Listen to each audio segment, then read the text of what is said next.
minute, just a minute. Okay. Oh yeah, there it is. Meeting is now streaming live on YouTube. Yeah, okay. Now it is. Good. Let me just send the link. It's okay? Yeah. I think it's okay. Yeah, it's okay, yeah. Okay. We are live now. Yeah. I just need to figure out how to do the closed captions for Bob. I don't know exactly how. I don't know. that. I don't know how to do it.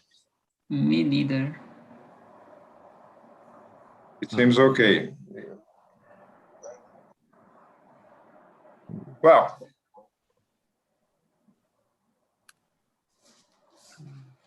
I don't know. Let me see if I can discover Sorry. this. Yeah. Closed captions. Zoom. Let me see. And it advanced. We have Peter now. Oh, good.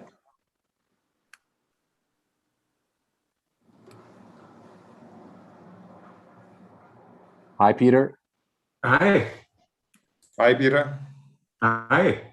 Where's Peter? Is he? Ebony. Hello, Hi. Peter. Hi, Robert. Well, everybody's here. Um, It's okay. Yeah, I'm just trying to Let's- figure out how to do the closed captions. Let me see. Starting in the Zoom closed caption. Can you hear us? Can you hear, Peter? Yes. Yes? Yes. Okay, fine. Let's go. Let's.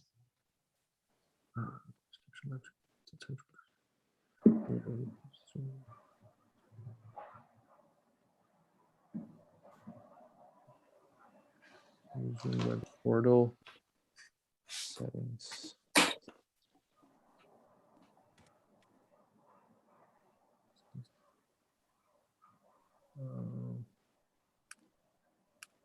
Meeting. Yeah, I'm trying to figure out how to turn in the closed captions. There's a link on the Zoom website that says something about it, but I'm not sure if I can do it because I don't have the advanced. I don't pay for Zoom.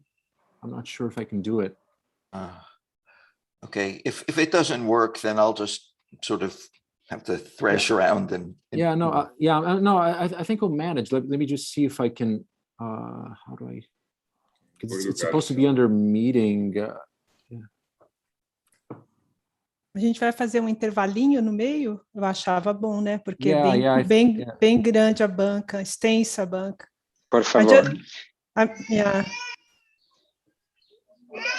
Are you hearing babies screaming or is my Yeah, mother? yeah. Who has I'm baby? so sorry. I have three grand nephews and nieces between 1 and 4 who are here, and so and I don't want to close the window because it's very hot. So no. I hope if it bothers you, I'll close the window. It doesn't. No.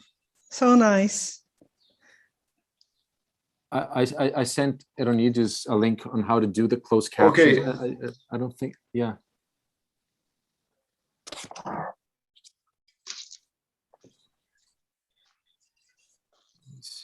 Hi, Philip.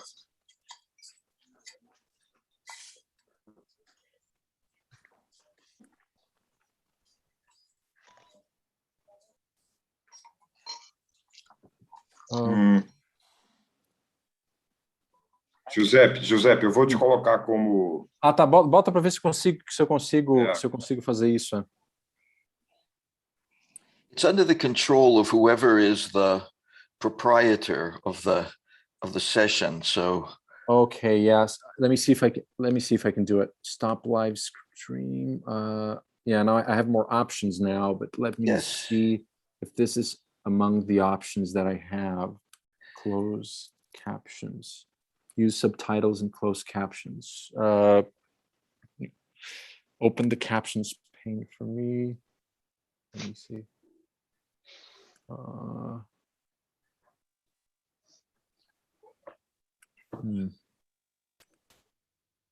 I mean, if it doesn't work, it doesn't work.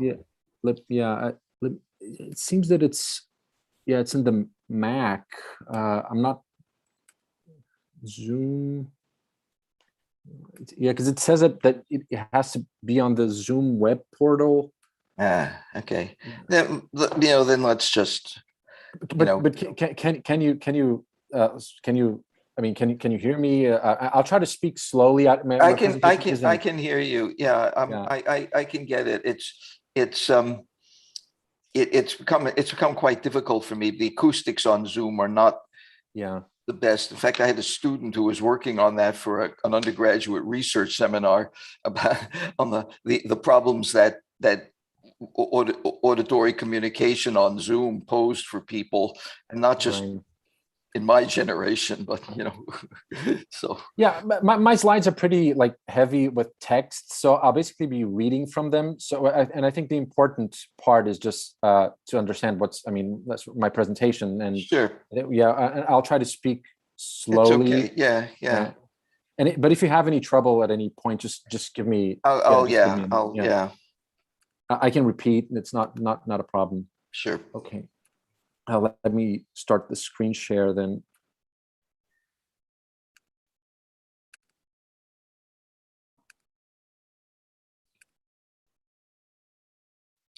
Okay. Can you see my screen? Mm-hmm. Okay.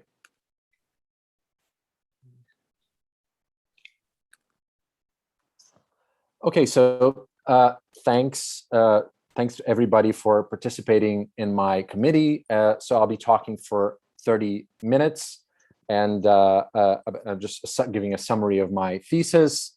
My thesis is very thorough and addresses various kinds of topics, and I don't really have the ambition to cover all of them during this presentation. So I'll be fairly superficial here, just to give like a broad overview of some of the main issues that I address in my thesis. So basically, my thesis proposes the general outlines of a theory of pronoun interpretation within simpler syntax. And along the way, I also propose, I also offer a critique of earlier theories of anaphora within mainstream generative grammar, and also present a more formal version of the framework of simpler syntax, which is based on a formalization, which is based on lexical functional grammar. So I sort of get inspiration from that tradition. So this presentation is structured as follows. I start by just laying out some basic concepts. Then I move to exploring the classical binding theory. Then I give an overview of simpler syntax. And then I present my specific accounts of reflexives and pronominals. So anaphora, as I understand it, is the phenomenon whereby the semantic value of a linguistic form is shared with that of another form in the linguistic context. My thesis addresses specifically the phenomenon of intrasentential NP anaphora. And there are basically two ways an NP can be interpreted as sharing its semantic value with an antecedent, either by co-reference or by binding. Following Reinhardt, I assume that only binding relations are regulated by grammatical constraints, and that co-reference is purely a pragmatic phenomenon. So the logical notion of binding that's familiar from just first order logic and just classical logic in general is a notion that holds between variables and certain kinds of operators. So the universal quantifier, the existential quantifier, the lambda expression. But the linguistically relevant concept of binding concerns a relation between a variable and its antecedent. So these are really two slightly different notions. But Reinhardt shows us how we can define the linguistic notion of binding in terms of the logical notion as follows. The definition she proposes, and which I adopt in my work, is the following. Alpha binds beta if and only if alpha is the sister of a lambda predicate whose operator logically binds beta. It's important to note that this definition does not pertain to narrow syntax, so to the level of linguistic representation that concerns the groupings of phrases into constituents, but rather to the level of semantic structure, which is a level which, in terms of which we can define entailments and other kinds of inferences, and which supports model theoretic interpretation along familiar lines. So this notion of binding that Reinhardt proposes clearly applies to the relationship between the antecedents and the pronouns in 2. So in 2, we have 2a, no actor thinks that he is ugly. The generalized quantifier that corresponds to the noun phrase no actor is binds the variable which corresponds to the pronoun he. So I'm color coding these elements that are in the binding relationship with the color blue. So no actor binds he. Similarly, in 2b, Bobby is ashamed of himself. Bobby translates into this meaningful expression of type E, which binds the variable that corresponds to the reflexive pronoun. According to this definition of binding, the only elements that can be bound are those which correspond directly to variables in semantics. Among NPs, this includes solely the category of pronouns. So names, definite descriptions, and quantified NPs form a separate category, which is the category of R expressions, which by definition cannot be bound. With respect to their anaphoric behavior, the most important distinction internal to the class of pronouns is the distinction between anaphors and pronominals, which is recognized across sort of a wide range of research traditions in formal syntax. This distinction can be independently established on the basis of the semantic property of referential independence. So the idea is that anaphors are referentially dependent or deficient, while pronouns are in principle independent. And we can use the behavior of these two different kinds of expressions under demonstratives. We can detect, this difference with respect to referential independence by comparing the demonstrative or deictic potential of each of these kinds of pronoun forms. So the idea is that anaphors cannot be used as deictics or demonstratives, whereas pronominals can be used as deictics or demonstratives. A theory of NP anaphora is essentially a set of empirically motivated constraints concerning the linguistic environments under which each of these pronoun types can be bound. The most prominent proposal within mainstream generative grammar the most prominent proposal of a theory of anaphora in this sense within mainstream generative grammar is the classical binding theory of Chomsky, Reinhardt, Huang, and Hestvik. So the principles of the classical binding theory that pertain to anaphors and pronominals have various different incarnations, but they all agree on the following. So they all agree what we have there in 3. So condition A says that an anaphor is bound in a local domain, and condition B says that a pronominal is free, that is, not bound in a local domain. Okay. Though the classical binding theory was empirically and conceptually superior to previous theories of anaphora, it still struggled to provide a satisfactory account for many phenomena. And most of the trouble stems from the classical binding theory's joint commitment to what I call unification and universality. So this is the idea that conditions A and B are supposed to apply indiscriminately to all pronouns in all constructions in every human language. These assumptions are challenged by the existence of the following phenomena. So first, non-reflexive anaphors, discursive reflexives, which exist in English, for instance, and locally bound pronominals, which exist in different sorts of languages. So let us start with non-reflexive anaphors. There are languages that contain expressions that meet the notional characterization of anaphors, but which nonetheless do not pattern distributionally like English reflexives. An example of this is the Dutch simplex anaphor sich. This expression patterns with reflexives in some contexts, like for A, but it patterns with pronominals in other contexts, like for B and for C. The Icelandic anaphor shig exhibits a similar hybrid behavior. So shig behaves like a reflexive in contexts like 5A, but it behaves like a pronominal in contexts like 5B and 5C. This dubious nature of these expressions, shig and sich, reveal that Chomsky's English-centered typology of NPs is insufficient to account for the cross-linguistic variation in anaphoric systems. In particular, the assumption that all anaphors are subject to the same syntactic constraints as reflexives must be dropped. Sich and shig are anaphors, but they don't always behave like reflexives, or at least like English reflexives do. And what we need is a distinction between reflexive anaphors and non-reflexive anaphors, at least. However, even the attempt to restrict the applicability of the condition A of the classical binding theory to English reflexives runs into trouble.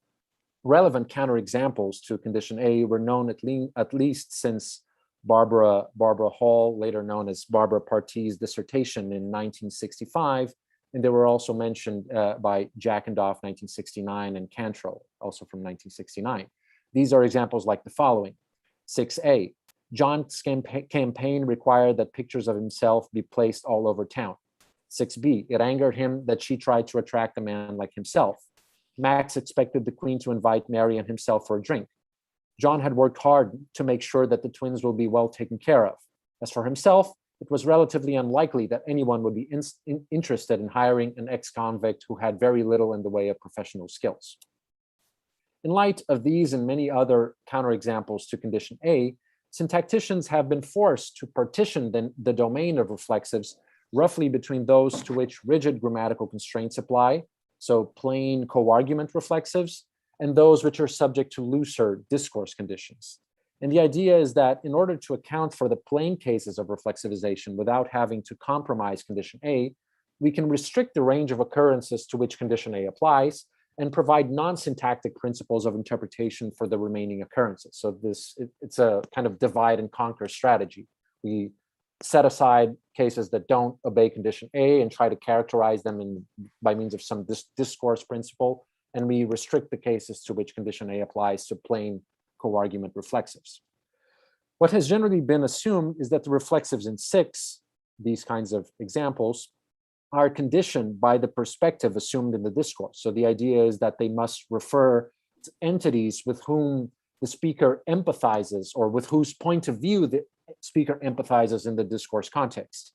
And since the notion of perspective, which licenses these reflexives, is a global property of the discourse and not a narrow syntactic notion, I'm going to call these reflexives discursive reflexives. A widely received view holds that the distinction between plain and discursive reflexives can be drawn on the basis of purely syntactic criteria. I call this idea that the distinction between plain and discursive occurrences can be established syntactically, the two reflexives hypothesis. An influential version of this true reflexive hypothesis appears in Reinhardt and Royland's Reflexivity in Chains theory of anaphora. They propose that discursive reflexives emerge only in two syntactically individuatable circumstances. First, when the reflexive is not an argument of a predicate, and second, when the reflexive is an argument of a predicate that lacks a subject. The problem with the two reflexives hypothesis is that there are instances of reflexives that are syntactically indistinguishable from plain occurrences, but nonetheless do exhibit all of the characteristics of discursive occurrences. These are examples like 7. They made sure that it was clear to themselves that this needed to be done. Mary said that it was incumbent upon herself not to abandon the car after the breakdown. The veterans think that the new recruits are more qualified than themselves. She loves her husband because he resembles herself. In all of these examples, the reflexives are arguments of predicates which have subjects, so they do not count as discursive by Reinhardt and Royland's criteria. Nonetheless, they have all of the relevant properties that are typically assigned to discursive reflexives and violate every imaginable version of condition A. Now, moving to locally bound pronominals, the validity of binding condition B is challenged, obviously, by the existence of pronominals that are locally bound. And in many languages, we find that the possibility of pronominal binding seems to depend on semantic properties of predicates rather than on a purely syntactic notion of anti-locality. So in contexts like 8, the Brazilian Portuguese pronominals ele and ela are subject to disjointness effects, just like their English counterparts. So o Paulo viu ele, a Joana esqueceu de elogiá-la na festa, a Amy bateu primeiro nela e depois nos outros. In all of these examples, the pronominals ele, ela behave just like we expect English pronominals would behave in similar environments, so they can't be locally bound. However, slight modifications of these examples make binding by a local co-argument fully acceptable. O Paulo viu ele no espelho, a Joana esqueceu de incluir ela na lista de convidados, a Amy pensa primeiro nela, depois nos outros. in all of these examples, the pronominals can be locally bound. And all that we are doing really between examples 8 and 9 is simply adding a PP, an adjunct PP to the clause, or merely switching the verbs around. So in the case of 8b, we have the verb esquecer, which means to forget, but we have the verb elogiar, which means to praise, but in 9b, we have the verb incluir, which means to include, and those are the only differences. And we see there's a similar dual pattern where locally bound pronominals are unacceptable in certain environments, but acceptable in others in French. So in connection to the indirect object pronoun lui, in 10, local binding is unacceptable, but in 11, local binding is acceptable. We also see a similar pattern in Middle English and Frisian. So I argue that the simplest solution to this sort of dual behavior is to abandon the idea that pronominals in Brazilian Portuguese, French, Middle English, and Frisian abide by condition B in the traditional sense, and to explain the bad cases of local binding in these languages with a different kind of disjointness principle, one which is sensitive to non-syntactic properties of predicates. And the crucial observation to make here is that the first step implies rejecting the view that condition B is a syntactic universal. So, now I'm just going to give a quick overview of the framework within which I state my hypothesis, which is the framework of simpler syntax. So, like other syntactic theories, simpler syntax is an attempt to describe and explain a language user's ability to establish a correspondence between meaning and sound or gesture. But what defines simpler syntax is the claim that this correspondence should be as minimal as possible.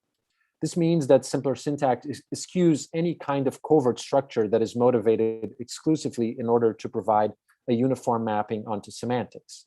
So simpler syntax rejects the syntactocentric architecture of mainstream generative grammar. And as an alternative, simpler syntax models linguistic objects in terms of 4 parallel levels of representation: phonology, syntax, the grammatical function tier, and semantics.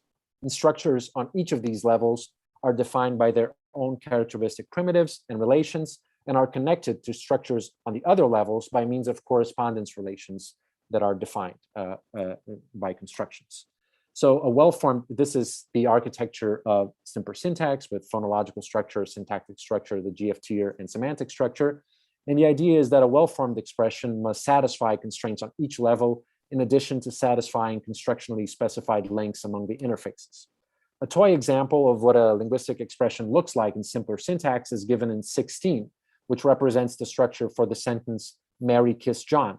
The natural numbers indicate interface links between the structures. So we have an NP, which occupies the first position on the pred, which represents a syntactic predicate, and that corresponds to the string, which is pronounced as Mary, and that in turn corresponds to a semantics that fills in the agent role of the predicate kiss, and so on for the other parts of the structure. I'm not going to go into the details here. Particularly relevant for the statement of constraints on anaphora are the structures pertaining to the grammatical function tier. And the basic units of this level are syntactic predicates, which I'm calling preds, and grammatical functions, which I'm calling GFs. And the GFs stand for syntactic arguments. Each pred is an ordered list of GFs, of grammatical functions, and each GF in this list is represented by the set of its grammatically relevant 5 features. So it's represented by the set of features like number, person, and gender. The positions in the pred list are not explicitly labeled with grammatical function names like subject and object. This is a distinction between the way I'm formalizing simpler syntax and LFG, for instance. Notions like subject and object are defined relationally. So the subject is the first GF, the object is the second GF, and the order of GFs is determined in accordance to the obliqueness hierarchy in 17. And in 17, we have the equivalences between these grammatical function labels and the particular GF positions that in terms of which they are represented in simpler syntax. 2 examples of independent constructions involving the GF tier are given in 18 and 19. So 18 is the English subject construction, which says that the first GF in a pred gets realized as the sister of VP in syntax. And in 19, we have the Brazilian Portuguese object-clitic construction, which says that either the second or the third GF in a pred gets realized as a clitic, which is the sister of the verb in the verb phrase. and which also precedes the verb in the verb phrase in the phonology level of representation. Since simpler syntax views language as being integrated into the larger ecology of the mind, it recognizes that grammatical constraints which reflect the speaker's knowledge of language are not all there is to explain the unacceptability of sentences. And an important consequence of this is that the notion of grammaticality is kept separate from the notion of acceptability, which is understood to be a matter of language use. There are basically two logically possible scenarios where acceptability and grammaticality may diverge. So we may have structures that are unacceptable but grammatical, and structures that are ungrammatical but acceptable. The first possibility, the possibility of having unacceptable but grammatical structures, has been often explored in connection to the phenomenon of island constraints. But the second possibility is discussed less often, but it plays an important role in my account of English discursive reflexives, as we will see. So rather than attempting to define non-syntactic grammatical licensing conditions for discursive reflexives in English, I propose that these expressions result from a tolerable violation of a correspondence constraint which embodies the core of condition A. So I'm treating discursive reflexives as tolerable violations of condition A, which means that I'm treating discursive reflexives as, in effect, ungrammatical acceptable structures. Violations of this constraint, which embodies condition A, may, under certain circumstances, become acceptable in virtue of giving rise to a manner implicature. By making discursive reflexives external to the grammar proper, my account allows the condition licensing the core cases of co-argument reflexives, so plain reflexives as I'm calling them, to be very simple. So the condition I propose for English reflexives is given in 20. I'm not going to go into the details of the construction, but what it basically says is that the variable which is contributed by the reflexive must be bound by a higher GF co-argument of the reflexive NP. I assume that the English reflexive construction is the only construction that licenses English reflexives. So there is no specific construction that licenses discursive occurrences of reflexives, which is what makes them literally ungrammatical. So structures like 21 are models or satisfy the construction on English reflexives. We have there the structures for Susan admires herself, and Susan seems to admire herself. The English reflexive construction requires English reflexives to contain pronominals as part of their structure. So for this reason, and I argue that it is for this reason that it is possible to use reflexives in English in ways that do not meet the licensing condition for reflexives, but are nevertheless acceptable. And these are the discursive occurrences that we saw earlier. John's campaign required that pictures of himself be placed all over town, and likewise for the other examples in 22. So the interpretation of these discursive occurrences piggybacks on the more general construction licensing the interpretation for pronominals. This is the core of my argument here. So, however, the fact that these non-reflexive uses of reflexives violate the English reflexive constructions makes them ungrammatical in the broad sense of ungrammaticality, which is used within the version of simpler syntax I am assuming. This kind of ungrammaticality can, in specific circumstances, be interpreted as contributing to a form of markedness, and markedness is, in turn, pragmatically associated with marked or atypical interpretations. In the case of discursive reflexives, markedness is interpreted as signaling a high degree of accessibility. So the idea is that entities with whom the speaker empathizes are in general highly accessible in the discourse. They are super salient, to use Philippe Schlenker's term. So, and this is the way I attempt to derive the logophoric readings for the discursive reflexives from the fact that discursive reflexives are violations of the constraint on English reflexives. Since the English reflexive construction is basically a statement of the meaning of English reflexives as reflexivizers of their syntactic predicates, there is no need to interpret it as part of a dedicated module of universal grammar as in standard approaches. And for the same reason, the violation of the English reflexive construction in discursive occurrences is no more exotic than coercions or other kinds of standardized non-literality, all of which can be seen as violations of the lexically encoded correspondences between syntax and grammatical functions and semantics, on the other hand.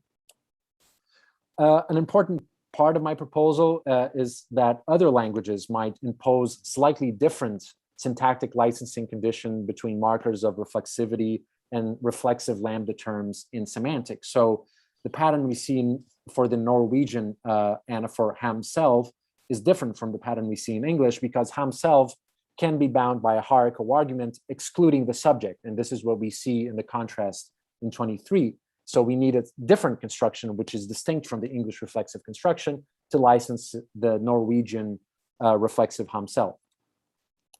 So for moving on to pronominals, I argue that the local disjointness effect associated with pronominals in languages like English is also encoded as part of a construction.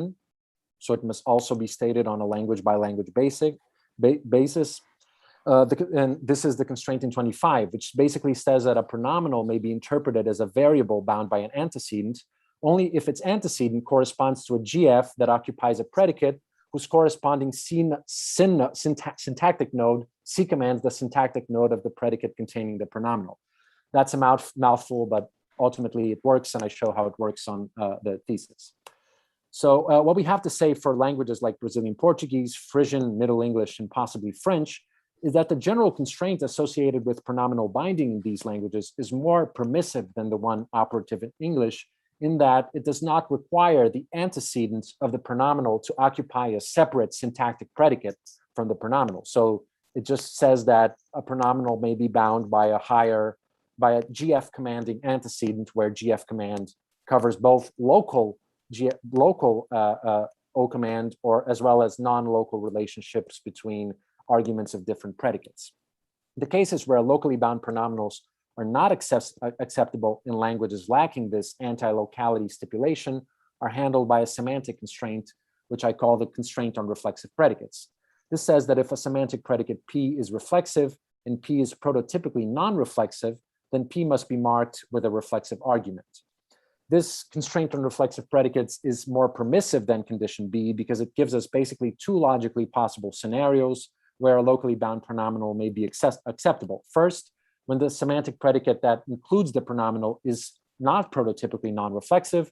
This is what happens in the Frisian example in 29, where we have the predicate wash, which is not prototypically non-reflexive. In fact, it is prototypically reflexive. It's the action of watching is a typically self-directed action. In another case where locally bound pronominals may occur in languages that lack syntactic anti-locality occurs when the semantic predicate that includes the pronominal is not reflexive to begin with. And this is a case like the Brazilian Portuguese example in 30. O Roberto imaginou ele casado. In that particular case, there is no reflexive semantic predicate because the pronoun and its antecedent are translated as variables that fill the argument roles of separate predicates. One fills in the argument role of the matrix predicate and the other of the embedded small clause predicate, imaginar. So I argue also that the constraint on reflexive predicates should not be seen as a primitive property of universal grammar, but as a consequence of a universal pragmatic principle that associates unmarked forms with prototypical interpretations. I call this the unmarked meaning principle, basing myself on previous work by Larry Horn. This says that for any constructs mu and tau, such that mu and tau are informationally equivalent and tau is less complex than mu, using tau triggers an inference to a prototypical interpretation. The idea here is that since pronominals are formally and in terms of processing less complex than reflexives, and this is a typological universal for which I give evidence, pronominals trigger an inference to a prototypical interpretation for each predicate where they occur.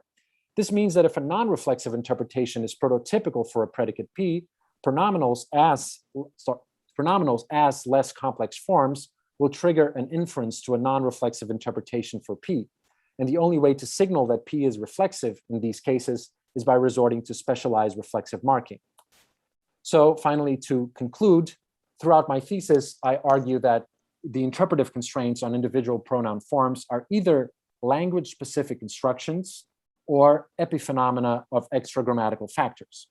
And according to this constructional conjecture, the main possible sources, actually the only possible sources for anaphora universals are the vocabulary of syntactic dominance and grammatical functions, in terms of which the language particular constraints on anaphora are stated. So these are notions like pred, syntactic predicate, and GF command. The semantic concepts and relations that are typically encoded by language particular anaphora constructions, basically the notion of binding, of reflexive predicate, and logophoricity. and extra grammatical principles pertaining to discourse, pragmatics, and processing. That's it. Thank you.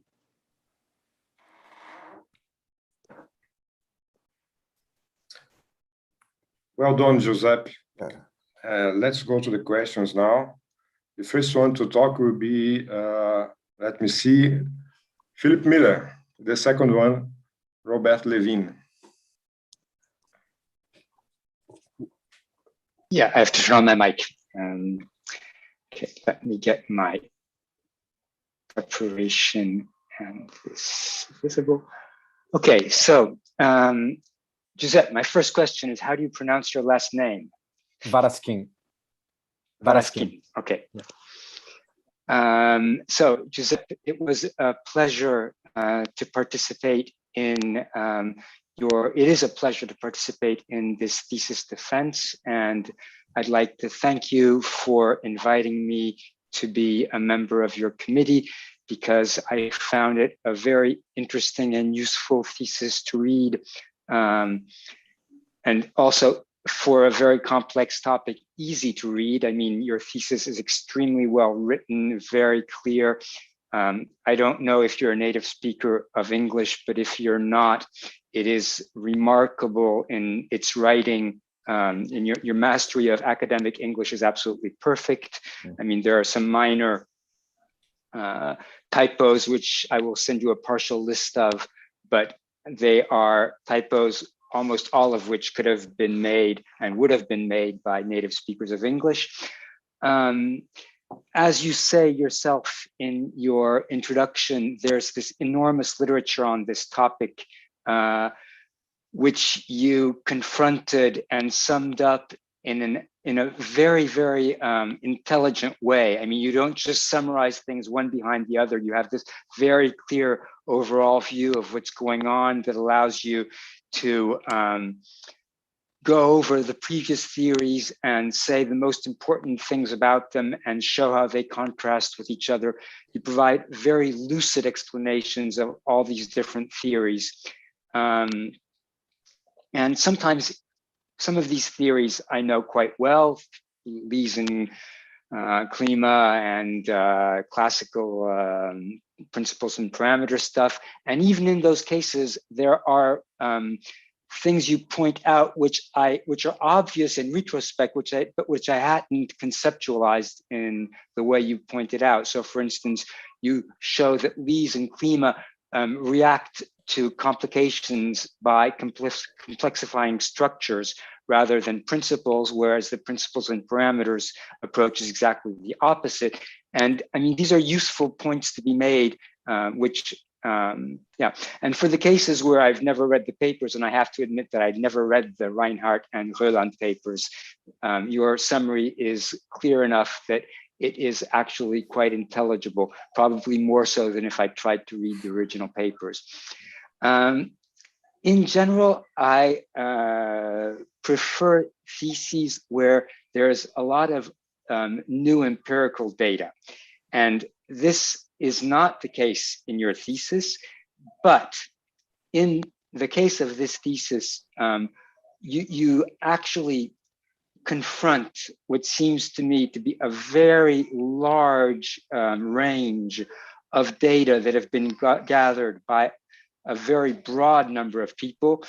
And this is really completely atypical of mainstream generative syntax, where they typically tend to concentrate on 16 examples and ignore 200 other examples that have been published in the literature.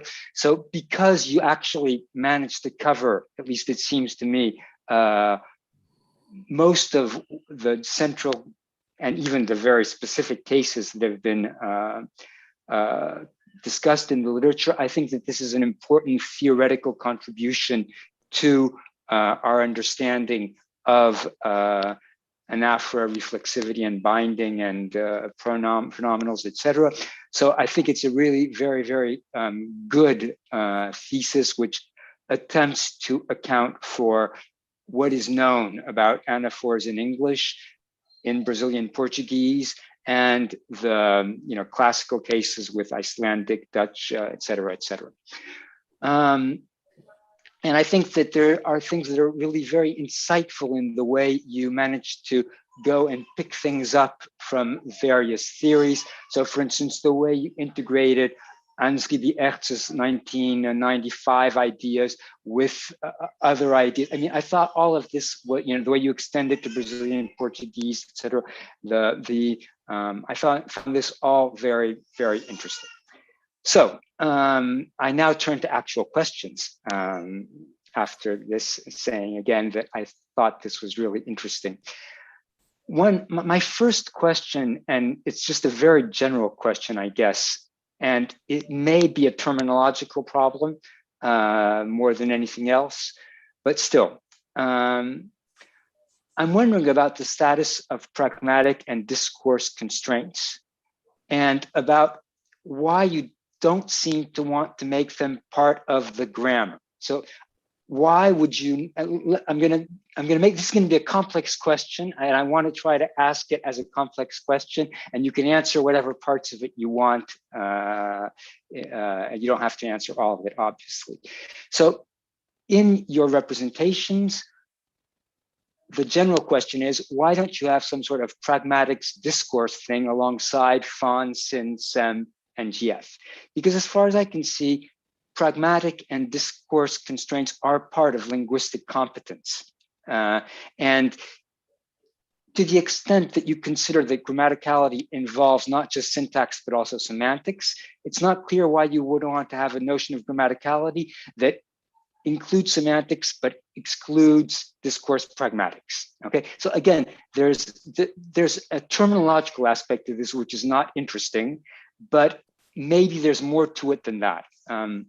So, for instance,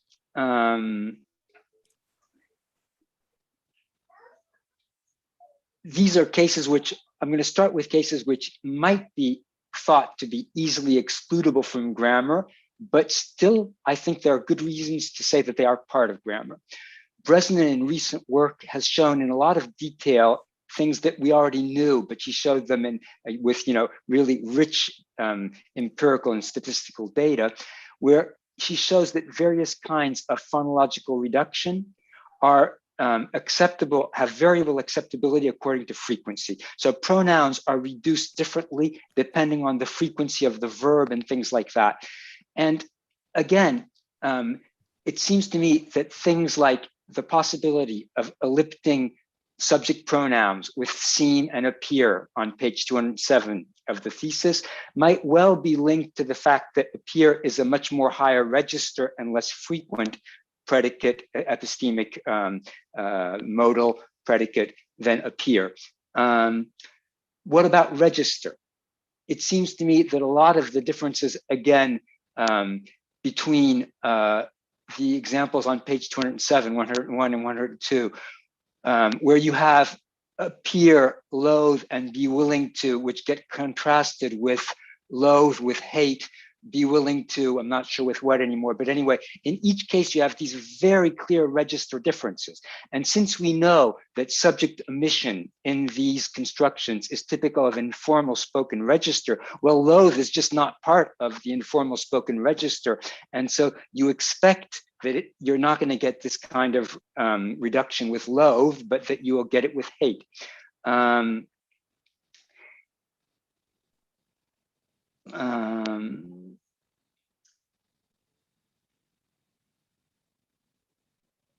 Also, in this respect, of register-specific constraints, it's not just the spoken register which allows omission of subject pronouns.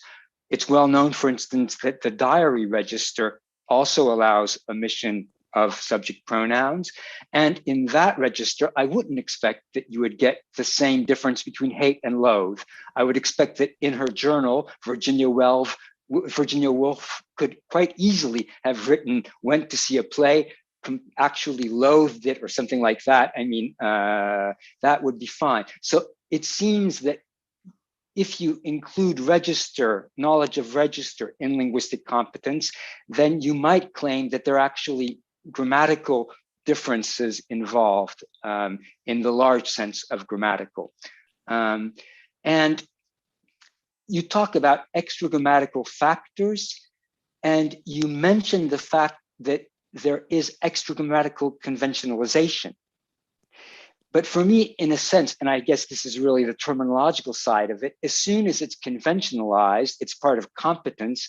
And so it is part of this very broad sense of what grammar is. And here, now I get to more to the center of the problem of the thesis, which is the question of reflexives. And for me, I find it really difficult to swallow the idea that discursive reflexives in English are ungrammatical but acceptable. And again, this doesn't really mean much because it depends on what we mean by ungrammatical. But the thing is, they are used, as Ansgi X showed in her beautiful paper of 1989 or whatever it was. They are used in classical English prose and in fiction, and they are completely, they're so normal that no one before her, or at least very few people before her, and well-read people who've read all these novels when they were in college, never noticed that there were any problem. If people found these hard to process or somehow objectionable, they would have thought of them very quickly. And they read all these novels without noticing that there's anything going on. Can I just chime in and say, Philip, I had exactly the same qualms about acceptable ungrammaticality for exactly the reasons you're talking about. So you're not alone. So, I mean, there really is a terminological component to this, and you can wiggle out of it by just saying that it's a terminological problem. But I do think that there's more to it than that, because, for instance, you adopt exactly the inverse strategy for the Brazilian Portuguese bound ELE cases. And it's interesting to wonder why you did that. I mean, exactly why you took those two different approaches. Let me just go on a little bit more, and then I will allow you to answer me.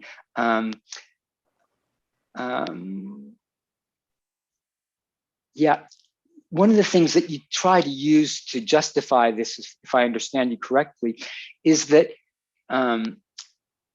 you say things like, it's implausible one could come up with a unified grammatical characterization of these contexts that could serve as a statement of the licensing conditions for discursive reflexives. And indeed, what we need is a discursive characterization. And what I think is the problem here is that exactly that could be said about when fronting of arguments is acceptable, when non-extraposition of subject clauses is acceptable, when any of these complex non-canonical structures, which we know are used to do various discourse stuff, and when you have them out of context, they sound completely unacceptable. And it's not at all easy to give grammatical characterizations of what's going on. It's very complicated, as it turns out. And so the thing is, the kind of argument that you're giving about the difficulty of finding a grammatical characterization, if you take that literally, it would make it tempting, perhaps, to say that a non-extraposed subject clause is ungrammatical, but acceptable in certain contexts. And there's really a whole question about why you might or might not want to do this. And at one point you cite my usage preferences paper but I specifically argued that this was part of grammar, or part of competence at least. So I guess that's the central thing that I want to ask as my first question. Okay, thank you very much for all of the comments. There's a lot that I think I could say in response. First, do you have the reference for that Resnan paper that you cited? Because I remember it's funny. I don't know if it's published yet. I'm sorry. I think it's not published. I think I read it on her website some time ago because and I went back looking for it while I was writing the thesis because it was just there was something some interesting data there that I just wanted to consult, and I couldn't find it. Wait, So maybe I'm looking for it. Wait a second. Anyway, go ahead. Yeah, continue. Yeah, no, yeah. So yeah, I just wanted to ask you that, and so you asked me why the reason why I didn't really consider adding like a level of discourse representation or something of the sort to the structure of linguistic expressions alongside phonology, syntax, grammatical functions, and semantics. And the reason for that was just basically out of convenience, because I wanted to be reasonably rigorous about what these structures are, and I just felt that I could handle the part about discourse representation that I needed to handle for my work, which is the representation of logophoricity in terms of the semantic representation by adopting, but sort of by referencing Philippe Schlenker's account of presupposition, and that I didn't really need to get into some sort of like multidimensional semantics or something of the sort. So I just stuck with the 4 levels of representation. But I mean, I'm open to the possibility of there being other levels, and I think that formalism can be extended to that without a problem.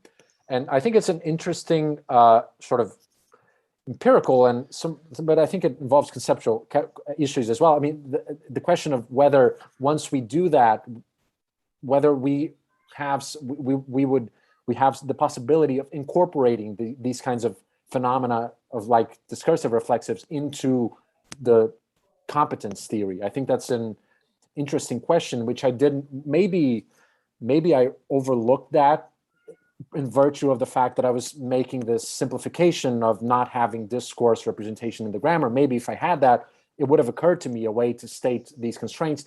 But I think that basically my crucial argument for not incorporating these discursive occurrences into the grammar, even in terms of like having a representation of discourse role, even if we have that, is the distinction we find between languages like discursive reflexives in languages like English and discursive reflexives in languages like Icelandic or Japanese. So we do have, basically what we find in these languages is that you get the kind of like non-local binding across a potential minimal subject of consciousness, as Zidrby Hertz calls it. You get that in these languages, but you don't get it in English, and that's a kind of like non-local effect that just looks very weird from the point of view of like a formal grammar, I guess. And this I think I'm implicitly trying to exclude from grammar anything that's sort of like gradient or and I just don't see how you could come up with exactly like rigorous licensing conditions that would distinguish English discursive reflexives in English, for instance, from discursive reflexives in Japanese and Icelandic. Even if you incorporate a discourse representation, I guess you would have to introduce some sort of like probabilities into the grammatical representation or the grammatical constraints, something of that sort. And I don't really know how you would do that, or to what extent you could maintain the distinction between competence and performance once you start incorporating these things into the competence theory. So yeah, I guess I just don't see that. And another thing that I would like to say, I guess in reply to that, in principle, you could propose that other structures that are sort of non-canonical are also ungrammatical but acceptable. And I think this is sort of, I thought about this later, this is sort of what sort of radical minimalists have come to accept. I think in a way, they don't put things in quite these terms, but once you have the distinction between core grammar and everything else, and core grammar is basically just John loves Mary or whatever, everything else is not strict. Everything else is generated by the interaction between the faculty of language and other cognitive systems. So it's strictly speaking not part of the computational system. It's not strictly the yield of the computational system of human language, because other factors come into play. You could say that they are ungrammatical. So, but what I wanted to say is that for discursive reflexives, I have at least a plausible enough story, I think, of how these structures are acceptable despite being ungrammatical. And I don't really see how you could argue for that for these other cases. You mentioned like extraposition and other examples. Maybe you could come up with a story, but I mean. But can I ask, can I just make a specific, a question more specific? When you say you have a story, you mean your Gricean analysis of, okay. Now see, this is something which I find to be a plausible source of the construction, but my interpretation is that it is conventionalized. Sure. That is that people don't, and I really think that the possible inferences, the inference you select doesn't seem to me to be a unique inference that could be Griceanly taken from using the self pronoun in a context where it is not conventionally the appropriate one. And I think that the possible inferences are broader than what is conventionalized, what people interpret. And because there's this level of conventionalization, and in this case, I really don't think, see, for the cases that Bresnan talks about in her paper, which I recovered and is a 2019 draft on weak object pronouns in English, that's the paper. Yeah, I don't think it's been published. I mean, I don't know, I'm not sure, but I haven't seen it published. But anyway, in that case, you do have some sort of probabilistic type effect that you can decide whether you want to put into the grammar or not. But the thing is, it's something people know that is linguistic knowledge, because the fact that one verb is more frequent than another is not part of the world knowledge, it's part of your knowledge of language. And obviously something that is completely underestimated by minimalists and other Chomskins is that people actually have linguistic knowledge of frequencies. And there are many papers that have shown this, including one by Snyder and I forget, and where this remarkable one where they show that people actually know the frequency of 4 grams. They have knowledge of frequency of 4 grams. It's amazing. And so of, you know, these billions of 4 grams, they actually, we have, it's very strange. But anyway, certainly we have knowledge of frequency, and that is really linguistic knowledge. And you might want to put it in a separate part of linguistic knowledge, but it's not just something that can be derived from world knowledge in general. So yeah, my point is that it seems to me that you have more work to do if you want to defend a Gricean an analysis whereby there's actual Gricean implicature going on when we see a non-locally bound reflexive. I find that not very plausible. I'm not saying it's impossible to do that work, but I think it requires a more detailed demonstration than what you have done here. Yeah, I think I can see that, and I mean, sort of like as I was developing this analysis, I found it plausible that there is some degree of conventionalization, and I think that might have been the context where I cited your usage preferences paper. Maybe I don't remember, and but in virtue of the way I defined a grammar and a linguistic expression, I just had no way to incorporate these kinds of usage preferences into the representation of linguistic objects or into the representation of constraints for over linguistic objects. And I assumed that was some sort of external part of grammar, part of linguistic competence, if you want to define it broadly. But just in virtue of the way I set up the formalism, I just saw no way to incorporate it. But see, yeah. I think that actually, if you take a constructional approach to grammar, which you say you're doing, construction grammar people do actually want to say that these pragmatic principles and discourse principles are part of knowledge of construction. Right. Yeah.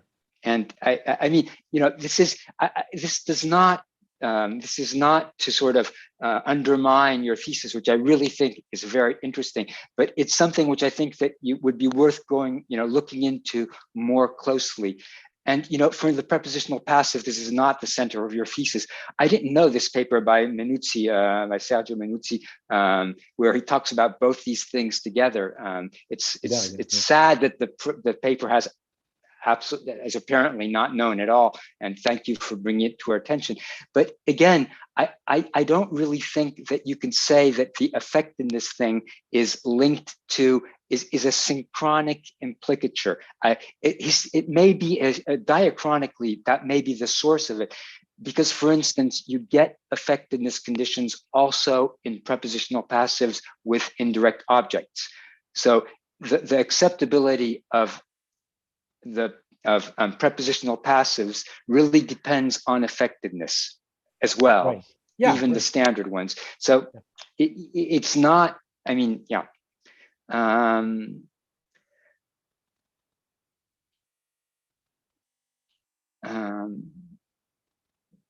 Yeah, I have another small question which I'd like to ask. And this is probably a question you won't be able to answer because it would require a lot of thought, but I think it's something very intriguing. You know that I've worked on verbal anaphora, VP ellipsis, do it, do that, do so, all these things quite a bit. And when I read the R property, right, which is supposed to be whether something can refer in a deictic way. So among the verbal anaphors, people have claimed that VP ellipsis does not allow exophoric uses, deictic uses, but this, I think I'm not the only one, but with Pullum, we have this paper where I think we really give a lot of empirical data that show this is not true. But on the other hand, do so, I think, is actually a verbal proform, a VP proform, which cannot be used exophorically. I have never found a single example in all of the work I've done of an exophoric use of do so, and I've never found a constructed one that sounds vaguely acceptable. Do so always has its antecedent in the same sentence or in the same clause or in the same sentence or in the previous sentence. And I've never found an exophoric example. So the question is, if you'd say that it's a purely syntactic property that is linked to whether or not something has a full specification of 5 features, or try to do, how would this extend to do so? And is a definition that characterizes plus R things in these kinds of terms interesting? Should it be possible to extend it to do so? Are you going to assume that there are things that are not N-type things that are plus or minus R, and etc.? I mean, do you have any thoughts about this? And you can say you don't. Yeah, that's a very interesting question. I mean, I know your work on do so and VP and after. It's very interesting. I vaguely recall seeing maybe an example of exophoric, or maybe it was just sentence external reference antecedents for do so in Adam Cheperkovsky's dissertation. Maybe he has a bunch of examples. I think I might have seen one or two examples in his dissertation, but I may be sort of misremembering it. But I don't know. But I mean, you're right that in general, of course, it's sentence internal and antecedent for do so. But just to make things clear, I don't accept the view that the referential independence property is fully determined by 5-feature specification. That's Reinhardt and Royland. I don't accept that. Mm-hmm. And I actually give counterexamples from Brazilian Portuguese. In fact, the ele mesmo, which is similar to French lui-même. I mean, and that really doesn't fit the pattern.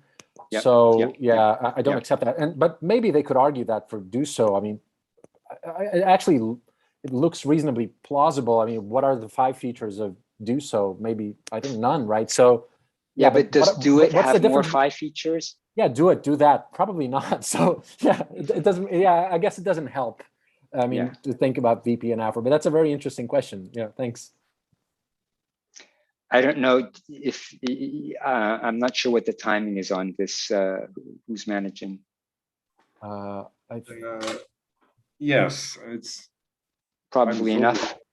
Okay. Yeah, I see. If you have a no. I mean, I have other things that. No, don't worry. Don't worry. You can send me the list of the. I will send you my file and stuff. Yeah. Okay. Thanks. Thank you, Philip.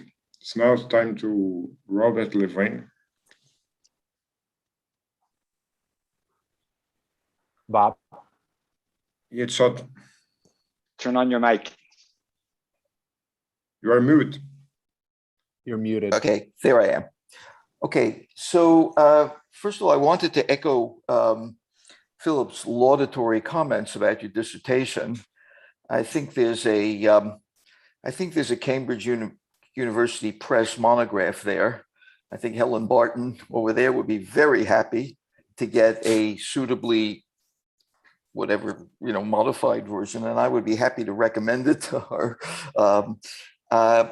I think that what Philip said is exactly right on target in terms of the way in which you've put together in a systematic and very accessible way with a great narrative flow, a lot of diverse points and questions and considerations that, in a sense,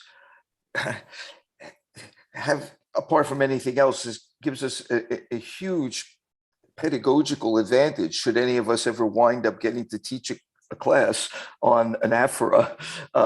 The thing is both a exploration of a theoretical frontier, and it's also a fantastic template for a curriculum for a course like that. So I just wanted to echo that. I have some of the same, as I mentioned, I have some of the same concerns that Philip has, but what I'd like to do is work my way up to them by going through a few technical questions that arose, and my technical questions having to do with content and sort of matters of detail really have to be relativized to the particular chapter that we're talking about, because a lot of times you bring up a problem later on in your own way of dealing with it. It's no longer a problem, but it's a problem for, Reinhardt and Royland, or it's a problem for the classical binding theory. So if I ask you something about that, it's really in the context of the particular issue that you're talking about in that chapter. So I wanted to start with the story on page 75, 9. Constituents in A-bar positions must directly sin-bind one and only one variable, where beta sin-binds alpha if there is no gamma that is sin-bound by beta and sin-binds alpha. And the kind of examples that you give are things like, the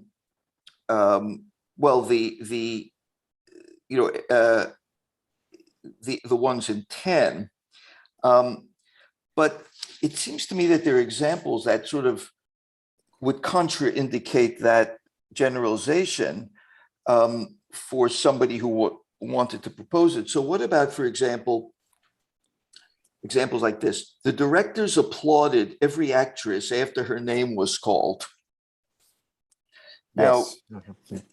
I would argue that there's good evidence that after her name was called is an adjunct to the VP. If we're talking in phrase structure terms, I no longer think that way, but if we're talking in phrase structure terms, that would be an instance where you've got something inside the VP, and then you have an adjunct up there, which is bound, corresponds to a bound variable by a quantifier, generalized quantifier inside the VP. Reinforcing that possibility is the fact that condition C doesn't kick in those kinds of things. So you can say the directors were suspicious of him after John turned down the role, where an aphora is certainly possible. Again, something that you wouldn't expect if there were a sin-bind or a C-command relation. So I'm wondering about what, not necessarily for any of the later or reformulations, but what does don't such examples pose a problem to the generalization that was, and may, for all I know, still be considered a robust one in that's stated in 9? Yes, I think they do. I think they do pose a problem for that, and as do any, I mean, examples of non-C command binding, even out of like possessives. I mean, depending on how you define C command. So yeah, I think that's definitely a problem which people might attempt to deal with by denying that there is an attachment difference between arguments and adjuncts, which is sort of what people have been moving towards today after Richard Larson's work on VP shell. So the idea is basically that you have this descending structure all the way down, and the adjunct is the lowermost element, and you attempt to state the differential properties of adjuncts somewhere else in terms of like selection or some other part of the grammar. So I think that would be the way people would handle that. And of course, then you have the problem, though, why you still get condition C coming in with something like, the directors expected him to approve John's contract, where you don't get that possibility. So it seems to me that there are some significant problems that have to be worked out explicitly before. And as I say, I know that this isn't the point of view you're pushing, but it seems to me that it's one that's relevant to the definitely issues. Okay, let me go on to something that I found interesting, or something to be questioned about, on page 93 in the footnote. So we get a difference between Tony said that Maria's letters about himself were really frequent versus Tony said that letters to Maria about himself were really frequent. And you say and you make the point that the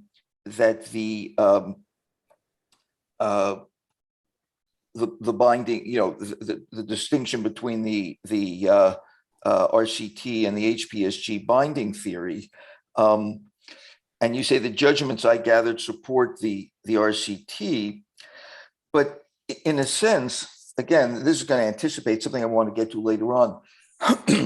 Let's assume something like Peter's uninvited guest story, or the story that has come up in Klunder early on about the difficulty, the measurable difficulty posed by increasing the referential processing tasks that arise when you're trying to get into some kind of closed type of structure, like NPs, for example, and especially in subject position, as Klunder has noted.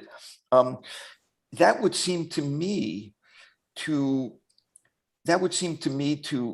account, to predict that in footnote 16 that 1A is going to be markedly worse than 1B, because you've got an NP that's right on the border of the processing barrier, and that's the kind of thing that Klunder continuously observed. Whereas when the border is open, so to speak, and the NP is simply showing up as an argument, one of a series, you don't get nearly the same kind of effect. So in terms of, if you say that, okay, this is an example of a difference of the interaction between the uninvited guest on the one hand and what Hadge Ross used to call primacy, which corresponds to level of prominence in the phrase, that seems to me that would also account for the contrast fairly. Yeah, you're right. I think it wouldn't. I hadn't thought of that, but I think that's not really. Is that? Yeah, it's not just the amount of referential processing, but it has to do with these sort of natural constituent boundaries, right? Because presumably the amount of referential processing is the same in A and B. Exactly. Yes. Okay. Right. It's the borderland. What Klunder found in a lot of his stuff was what happens on the border is all important. The borders are the bottlenecks. So I thought that was actually a very nice illustration in support of that point. Again, not mostly relevant to the kinds of issues that not necessarily your proposals, but the ones that you're bringing into the comparison. Yeah, just a quick comment about that, because there actually is experimental literature conducted within sort of the HBSG tradition that argues against both of these analyses, which says that even if you have the possessive speakers accept to reasonable extent even structures like Tony said that Maria's letter is about himself, not exactly. I mean, but I think the Asuden, Keller, and Runer and Kaiser papers manipulate things like John said that he saw Mary's pictures of himself, those kinds of structures. And you don't, I mean, whatever the effect of this referential processing thing on the borders is, it's not sufficient to produce an acceptability judgments, at least strong acceptability judgments for those kinds of cases. Okay. Maybe, yeah. I think it's something I think that might want to, a point that might want to be developed in a manuscript that was being submitted for that Cambridge thing. So I also then wanted to go on and look on page 94, and what you're saying here that the reflexive in 61 are exempt from RCA for the same reason as those in 59B, 59C. They're not arguments of syntactic predicates. But it seems to me that step-on has to be regarded as a lexical, in a sense, almost a kind of a binary lexical idiom, because if you say that it's not, then it's very difficult to figure out compositionally how you get wind up, meaning when you step on something, it's not that the on part is telling you where the location of the stepping activity took place, as in, Robin stepped briskly on his way to work or something like that. It's rather a very specific meaning of treading or injuring with a downward motion of the foot. And so you also get those peculiar passives. So the little dog that had been stepped on was unhurt. Doesn't really seem to be a problem. And I think I would go along very much again with what Philip said here. This would never register as being aberrant or strange in any way. So it seems to me that maybe you could make a case that indeed the pronominal objects of the preposition in these cases really were argument of a complex lexical predicate. Step on, like hang up, or something like that. Yeah, I guess you could argue for that, and you would get the same sorts of prediction. Are you suggesting that roll has a similar kind of like syntactic argument structure, where? Well, I'm not sure about roll. I'm not completely sure about roll. Yeah. Sometimes I think yes, and sometimes I think no. Okay, yeah. So it's I think it makes sense to treat these two kinds of cases as instances of the same thing. And I guess you could capture the specific semantics idiosyncrasies of these types of locative prepositions in terms of the lexically encoded correspondence between the syntactic argument structure and the semantic argument structure for these predicates. So, there is a difference between prepositions that are relationships between events and entities and prepositions that relate to different entities. And in these cases, the prepositions are relationships between entities. And so this is sort of what I propose in the simplified representation below each of the examples in 61. So I guess you could try both analyses, but I guess I'm just pushing for a uniform analysis of locative prepositions as separate semantic predicates. Yeah. But yeah, you could do it alternatively. I'm going to come back to that point later on. There's some other places where it's relevant, but yeah, I see what you're saying. Now, yeah, but I guess sorry, just one comment. You do get the kind of flexibility in preposition choice that you usually get when you're mean, when it's a contentful, syntactically autonomous preposition, right? So you can say like, Julie stepped on on the floor, Julie stepped on the carpet versus Julie stepped near the carpet, or Julie stepped by, I don't know if you can say that, but yeah, Julie stepped inside the box. You could use different sorts of prepositions there. And maybe that's evidence that the preposition is not strictly speaking part of the verb's argument structure. Possibly. I myself find on what did you step, meaning what did you squish, to be kind of rather attenuated. You know, my question would be, if I heard somebody ask me, well, on what did you step? Are you asking me whether I used a ladder or a stool or something like that? What do you exactly? He said, no, I was asking you about, you know, which undesirable type of insect you is suppressed. So anyway, yeah, I think that's something that could deserve maybe. I'm pointing out these things in a way that I just think that would be useful to present a little bit more discussion of in a fuller context. Another thing I think that might be worth talking about, simply because it's such a I don't know what they used to call a mare's nest or something in the literature, is this business on page 102. We say we've got Curly saw a snake near himself. The thing that I kind of wonder about here is that, isn't it the case that prepositional phrases were regarded as barriers in certain, but it's also the case that you can in the barriers analysis of barriers, you could make the barrier permeable by adjunction. That was one of the big things there. So it seems to me that I just was wondering if it would be possible to say that, well, you have covert adjunction, and then the thing should be permeable.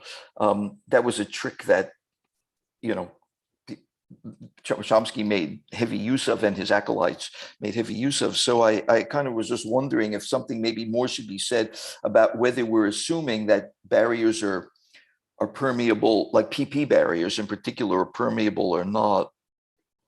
Yeah, I guess I'm assuming that PPs are always barriers in the context of this discussion. Mm-hmm. So yeah, so this is why you could, in principle, get this plus R element as sort of as the realization of the bound form, which is the pronoun. I guess you would have to assume that within the context of this framework. Otherwise, 684A would be a counterexample to the chain condition, which I don't accept to begin with. Exactly. But, I mean, exactly. So that's okay. Yeah.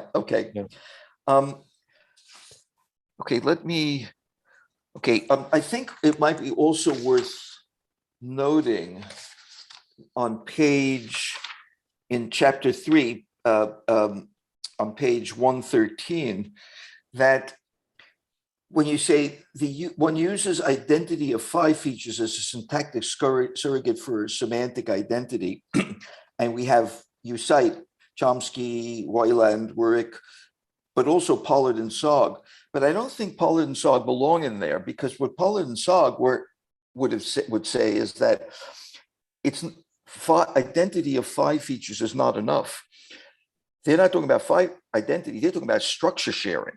Right. Not only are the values identical, but they are in fact the same representational object in the feature structure representation. You have 2 arcs that converge on a single thing. So I think it might be worth detaching that and making that a distinction, because what Pollard and Sogg, the way they treat indices and the way they treat index identity, it's not just equality of value, it's actual identity of the index object itself.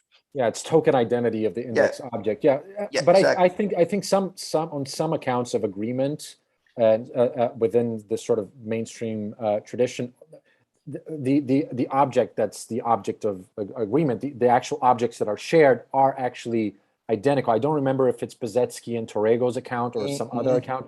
I think there is this similar idea of there being a non-local object that's present in two different parts. Present two different places. Yeah, that began to come in at one point, but I think it is worth making the just again as a as a bit of fine tuning the presentation. So now I want to go on to page 121. I had a question about the example 24. So again, Curly saw a picture of him. But if that's, again, a picture of him as a barrier, how come him there, or a WH complement of would be extractable? Who did you see a picture of? Now, if it's a barrier, and one of the things about in a lot of the barriers versions is that a junction to NP was not, that was no go. You couldn't join, because otherwise anything could take place. So that seems to me, if one is going to treat that as a barrier, things like the extractability of something within that NP represents something that has to be explained. Right, it makes me feel very suspicious of that sort of thing. Yeah, I think you're absolutely right. And actually, I think I made a similar argument for PPs a couple of pages later, because I mean, you get traction out of locative PPs, and that's not a problem. And yeah, you're right. You get it also out of NPs, and that would definitely be a problem for this sort of barriers chain condition account. Right. Definitely. Yeah. Do you have any idea how much time I've got left? I think like 10 minutes. I'm not sure exactly. I have 10 minutes. 10 minutes. 10 minutes. 10. Okay. Where does the time go? But okay. I have a whole bunch more things along those lines that I just think would be. But there are a couple of points that I wanted to make.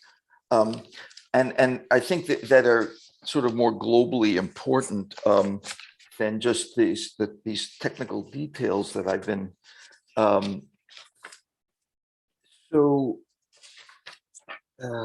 me see if I can.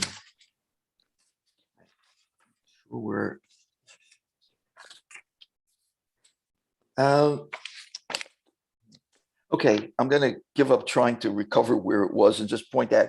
At one point, you talk about how it's difficult for what you could think of as proof theoretic approaches, as opposed to model theoretic approaches, to handle things like gradient acceptability. This is an argument, of course, that I've heard Jeff Pullum rattle on about innumerable times. But he always, when he talks about, for example, about categorical grammar, he always seems to think that this is an effective argument against that version of proof theoretic. I mean, which is real proof theoretic, as opposed to mainstream I think of mainstream generative grammar. But it's actually not difficult at all. It can be done in a number of ways. For example, if why is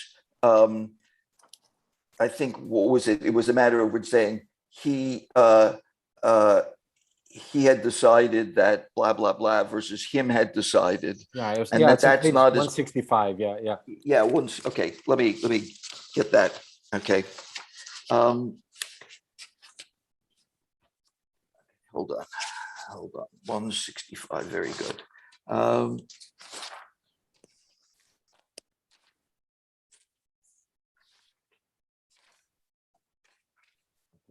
Yeah, him as the chair of this department versus him as the chair of this department. Okay. There's absolutely nothing that prevents you in, say, categorical grammar from defining what what Richard Mote calls junk axioms. A junk axiom would say that something like, in this case, it would be something like nominative NP entails accusative NP. Okay. Now, if you do that, there's a cost attached to it, right? So the point is, you have in effect a set of axioms you can appeal to, but there's a price you pay. Girard, the logician Girard, calls these talks about these kinds of things as demons with an AE, like from his Dark Materials type demons, and if you have to do him as the chair of this department, you would wind up with exactly having to appeal to a second junk axiom to get that through. Well, fine, go ahead, do it, but you're going to pay, mate. You're going to pay an extra surcharge, and that's going to account for the difference there. Steedman would do it differently because Steedman's in times I've communicated with him, he says that the kind of probabilistic parser that he works with can handle this sort of thing too. So it becomes, I think the question is actually a lot less straightforward and simple than simply saying, if you've got a model theory, you simply look at where the object deviates from the constraints on the model objects, and you take a petal off their goodness flower, and sort of thing. It's not quite that, because there are all kinds of ways and means for doing this. So I just wanted to mention that. Okay, but the main thing I wanted to come back to is really something that Philip has already gone over. I want to look at it from a somewhat different angle. And it has to do with this idea that you have unacceptable grammaticality and acceptable ungrammaticality. And there's a large consensus, which I suspect you would share, that extraction from problematic context is probably not ungrammatical, but there are things that interfere and can be measured. And not only that, neurological probes like ERPs, like the kind of stuff that Klunder did, and including a reference when you're talking about this stuff to his 1998 paper, I think is critical, because that really was the watershed paper.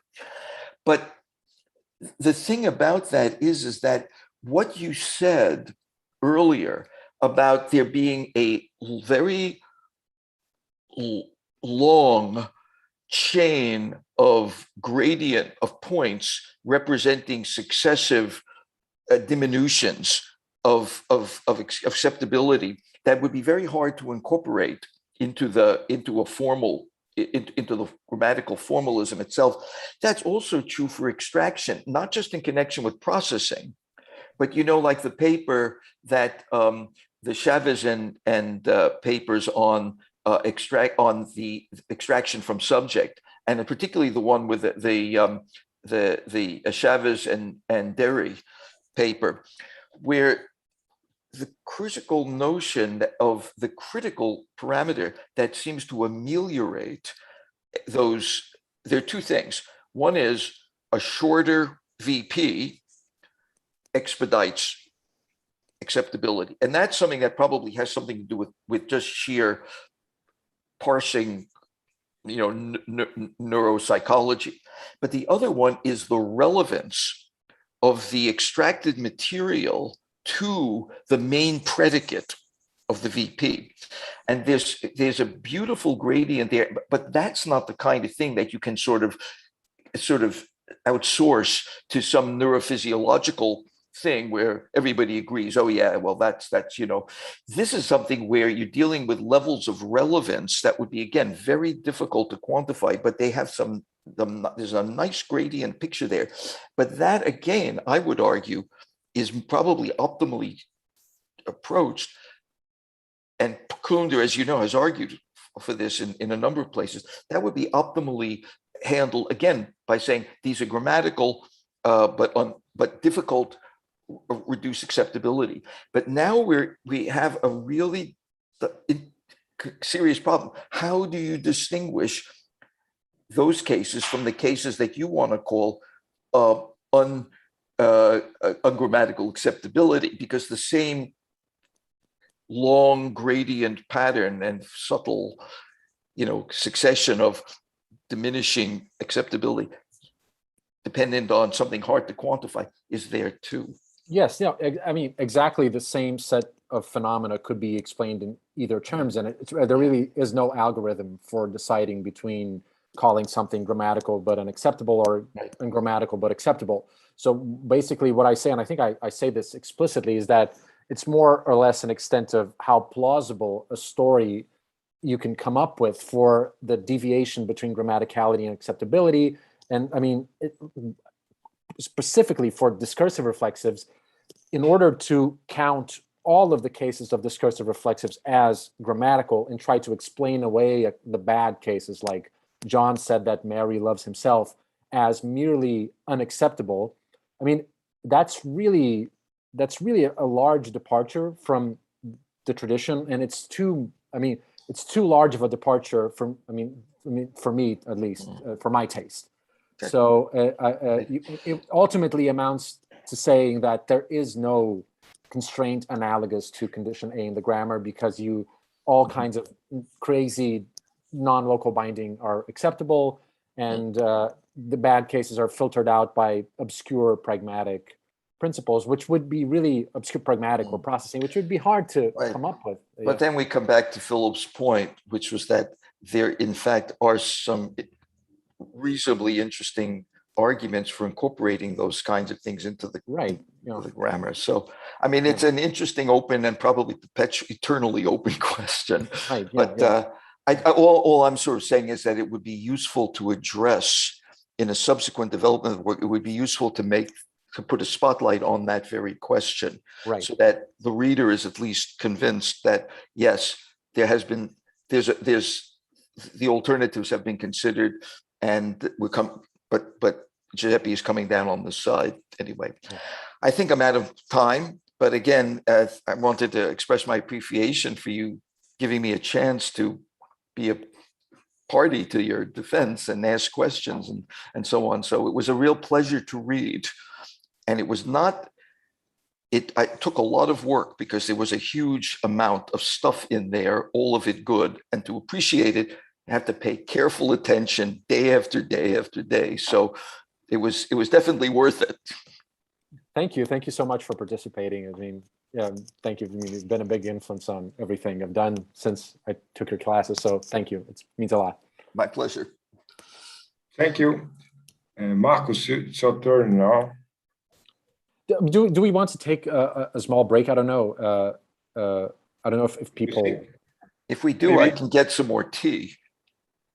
Do people want to take a break? Like 5 minutes or like just stretching a little bit? Yeah, would be great. Yeah, I mean, do we take like 5 minutes or 5 10? minutes? 5 minutes. Okay, yeah, let's take 5 minutes. Okay, we'll be right back. Okay.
Tudo bem contigo, Marcos?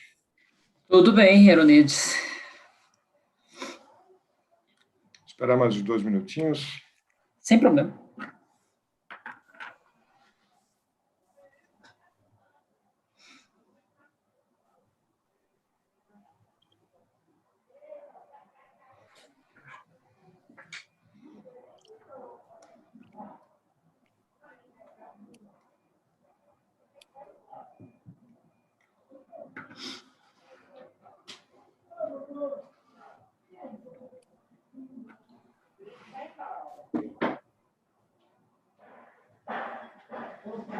Pronto, Marcos, pode começar. Okay, it's a great pleasure for me to take part of this defense committee. As it has been said, your text, Giuseppe, is very well written and results from a combination of a huge literature and a clever mature use of this literature. It brings a lot of contributions, both for general linguistics and as for Luso-Brazilian linguistics. And I'm very happy to learn a lot from it. As you know, I'm not an expert on pronouns and binding, but I learned a lot of them. Okay, it's very, very contribution. Okay, since theoretical aspects has been discussed earlier, my presentation here of my analysis here will concentrate on data, Brazilian Portuguese data. Okay, let's talk on them. First of all, on page 103 and 104, in order to understanding the properties of Brazilian Portuguese emphatics pronoun plus mesmo, you adopt the proposal by Zribi Hertz, okay? And my question regarding your proposal has to do with a dialectal variation in Mineiro dialect, in which we have weaker forms of pronouns when eu changes to u, eles changes to is, elas changes to es. These weaker forms can be modified by mesmo, o mesmo, es mesmo, e es mesmo. How could you imagine your proposal? How can you imagine your proposal in face of these facts, given that the proposal says that when we have modification, the accents some kind of the pronoun, and in these cases we have the accent pronouns with the modification? That's a very interesting question. I hadn't thought of that particular dialectal fact about the Mineiro dialect. I think that actually reinforces an aspect of Zribi Hertz's proposal, which is that insofar as you have this deaccenting, once you get this emphatic modifier, it might be a diachronic consequence, a natural diachronic consequence, that you get this sort of phonological weakening of the pronoun form itself. So that's sort of a later development of which stems from the fact that the pronoun is deaccented to begin with. So I think that fits the general hypothesis. I don't really know the specifics about the distribution of this particular reduced pronoun with mesmo in the Mineiro dialect and how it behaves with respect to an Afra, but the fact that it is deaccented doesn't, the fact that it is phonologically reduced, I think actually fits in with the general picture of it being deaccented. Would it be a kind of more complex or not more complex than the general pattern of the pronoun? For example, we have the accent elements which are modified, and would it be more complex or not complex as the other? Yeah, I think it's hard to make these complexity considerations between different dialects. I mean, I only appeal to these sorts of like ranking of forms in accordance to complexity within like a single dialect. But yeah, presumably it would be less complex because you have less phonological material, and to the extent that having more phonological material contributes to articulatory complexity, I guess it would be less complex. But yeah. On chapter 3, when you are talking about the grammar of nos and agente in dialectal variation, 100 and 101, 130 and 131. I'd like to say that I think there is another dialect in these relations. I think my dialect is different. The binding options of my grammar strongly relates 5 features agreement and the pronoun when the subject is nós. For example, it's possible for me, nós nos conhecemos, we met, nós nos conhecemos na faculdade, and nós se conheceu na faculdade. Okay. But it's strongly degraded when I have nós se conhecemos na faculdade e nós nos conheceu na faculdade. Okay. When the verb has 5 features of first person plural, we have the pronoun of first person plural. When it has the third person, we have the same. It's clear when the subject is nós. But when the subject is agente, there is no pattern. The only possibility to me is a gente se conheceu na faculdade. It's more or less to say a gente nos conhecemos, but it's completely odd to say a gente se conhecemos e a gente nos conheceu. Okay. My question is, how can you say that? How can you relate for one kind of pronouns this possibility of 5-feature agreement on verb and the possibility of pronoun, and rule out this kind of possibility in the case of agente? Yeah, I think you're right about there being different sorts of dialectal combinations that vary with respect to, I mean, these sort of, yeah, you have the 5 features on like the inflection and the pronoun and the antecedent, and they can sort of pattern in different ways, and maybe some patterns are non-existent. And what I wanted to show here, which is maybe this wasn't as clear as it should have been, is that there is, I mean, there is we have at least attested two different dialects where you can get binding of nós by se with the plural feature on the verb, and binding of nós by agente with a plural feature on the verb in both cases. And these are counterexamples to this idea that you get necessarily 5-feature matching between the pronoun and its antecedents. Maybe there are dialects where you do get 5-feature matching, and this, I think this is what Menuzzi and Royland, Menuzzi actually has a discussion of this in his dissertation, and he cites examples like 45 through 47 all as ungrammatical. And my point here is that people have attested these examples both in online corpora, spoken corpora from Sao Paulo, as well as sort of more like intuitive judgments, and these present problems for standard analyses. So I don't want to argue that Brazilian Portuguese as a whole behaves like this. As I said, I myself, I don't accept binding of nós by agente. It sounds completely odd to me, but I found occurrences of it, and presumably it's some other dialect. And I wasn't careful about which. I don't really know, and I didn't really conduct sociolinguistic research that would allow me to make any claims about this. Okay, looking at the table 4 on page 133, my question is, where is Brazilian Portuguese located on this table? Since we have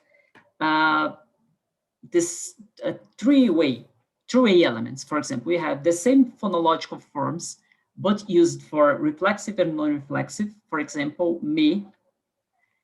We have variation regarding the forms of the second person. We have te and se. and we have different forms for third person. Right. Where could you put Brazilian Portuguese or Portuguese in general there?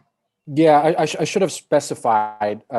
I didn't really mess with this table. I just basically just picked it up from Haspelmath's paper on universals of reflexive marking. I should have specified that these are examples for third person anaphoric forms. So and because the third person is, for reasons that I mentioned early on in the thesis, it's studies tend to concentrate on the third person because it allows us to isolate more rigorously what counts as actually referentially independent and what is not referentially independent, because the speaker is always available and so on. You get that discussion out of the way by focusing on the third person forms. Maybe that's, a wrong assumption. I don't know, but it's an assumption I start with, and most of the literature makes that assumption. But, so for Brazilian Portuguese third person forms, we still do have a tripartite distinction between a pronoun, a reflexive clitic, and a pronoun attached to this modifier element. And so, which you do get in French as well. And Haspelmath doesn't really mention that. I think he's just focusing on what I call grammaticalized reflexive. So reflexive forms that actually enforce reflexive readings as opposed to merely licensing reflexive readings. So one of the things that I argue is that ele mesmo is not a grammaticalized reflexive because it can appear in non-reflexive contexts, whereas the se clitic is a genuinely grammaticalized reflexive because it only serves, at least in its clitic usage, to signal reflexivity. So I think maybe I should just specify more rigorously what the table is about, just so that people don't get confused about this. Thank you. Yes. On chapter 7, on page 298, table 7. I know this table is not yours, but I think it should be good to insert a footnote showing that in other varieties of Brazilian Portuguese, there are second person subject to, which is associated with pronouns te and ti. Right, okay? Yeah, definitely, sure. Yeah, it's my variety. I should have pointed that out. Okay, I'm not represented on this table. Right. And then you too, okay. And then on page 336, example 83b, I don't know, but I think when you say Amy ouviu ela, it's not good in general, but when you put some aspectual information, it's good. For example, a Amy tá ouvindo ela, a Amy começou a ouvir ela, a Amy vai ouvir ela. I don't know, but when we have some problems with acceptability of some structures, when you put some aspectual information with progressive, future, spectrals, it becomes good, okay? Right. Interesting. Yeah. And I think this sort of serves to reinforce my point here that there is no condition B, an anti-locality constraint, and it's just a matter of manipulating the semantics or, right. Yeah, interesting. Yes. I hadn't thought of that. Thank you.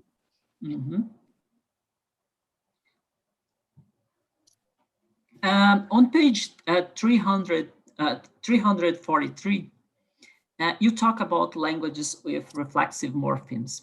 I know it's not your point in the thesis, but I was wondering about how the role of this morphology in your account. Can it be accounted for? Could it be a kind of relation of grammatical functions? I don't know. I was thinking about this. Yeah, I didn't think too hard about it, but I think it could be accounted. I mean, there is an account of morphology within simpler syntax that was recently developed in Ray Jackendoff and Jenny Audring's new book. I think it came out at the end of 2019. I really didn't want to get too deeply into morphology because, but I think, yeah, sure, you get this. The way I would approach it is, you also get this in terms of the relationship between the grammatical function and the semantics. You get lots of regularities across languages where you have specific forms that serve to signal that two grammatical functions are bound to one another in semantics, and that would be the same for languages that realize reflexives within the morphology of the verb, but you get a different surface realization of the morphology in terms of the syntax and the semantics. So what's important here is that simple syntax doesn't have a separate representation for morphology, so it's not lexicalistic in that sense. So it's more similar to distributed morphology, these other kinds of approaches, than to other constraint-based frameworks. So yeah, but that's an interesting question. I want to think more about that in the Okay.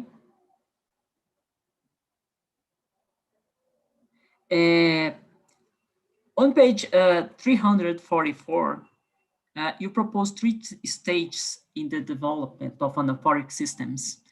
Are they to be understood as stages of grammaticalization? Yes, I think so. Yeah, I think so. And I didn't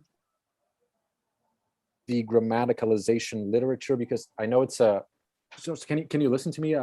Can you hear me? Yes. My Yes, I connection is can. unstable. Okay. Didn't really get into that literature too deeply, but yes, I think they are stages of grammaticalization, and in a bit.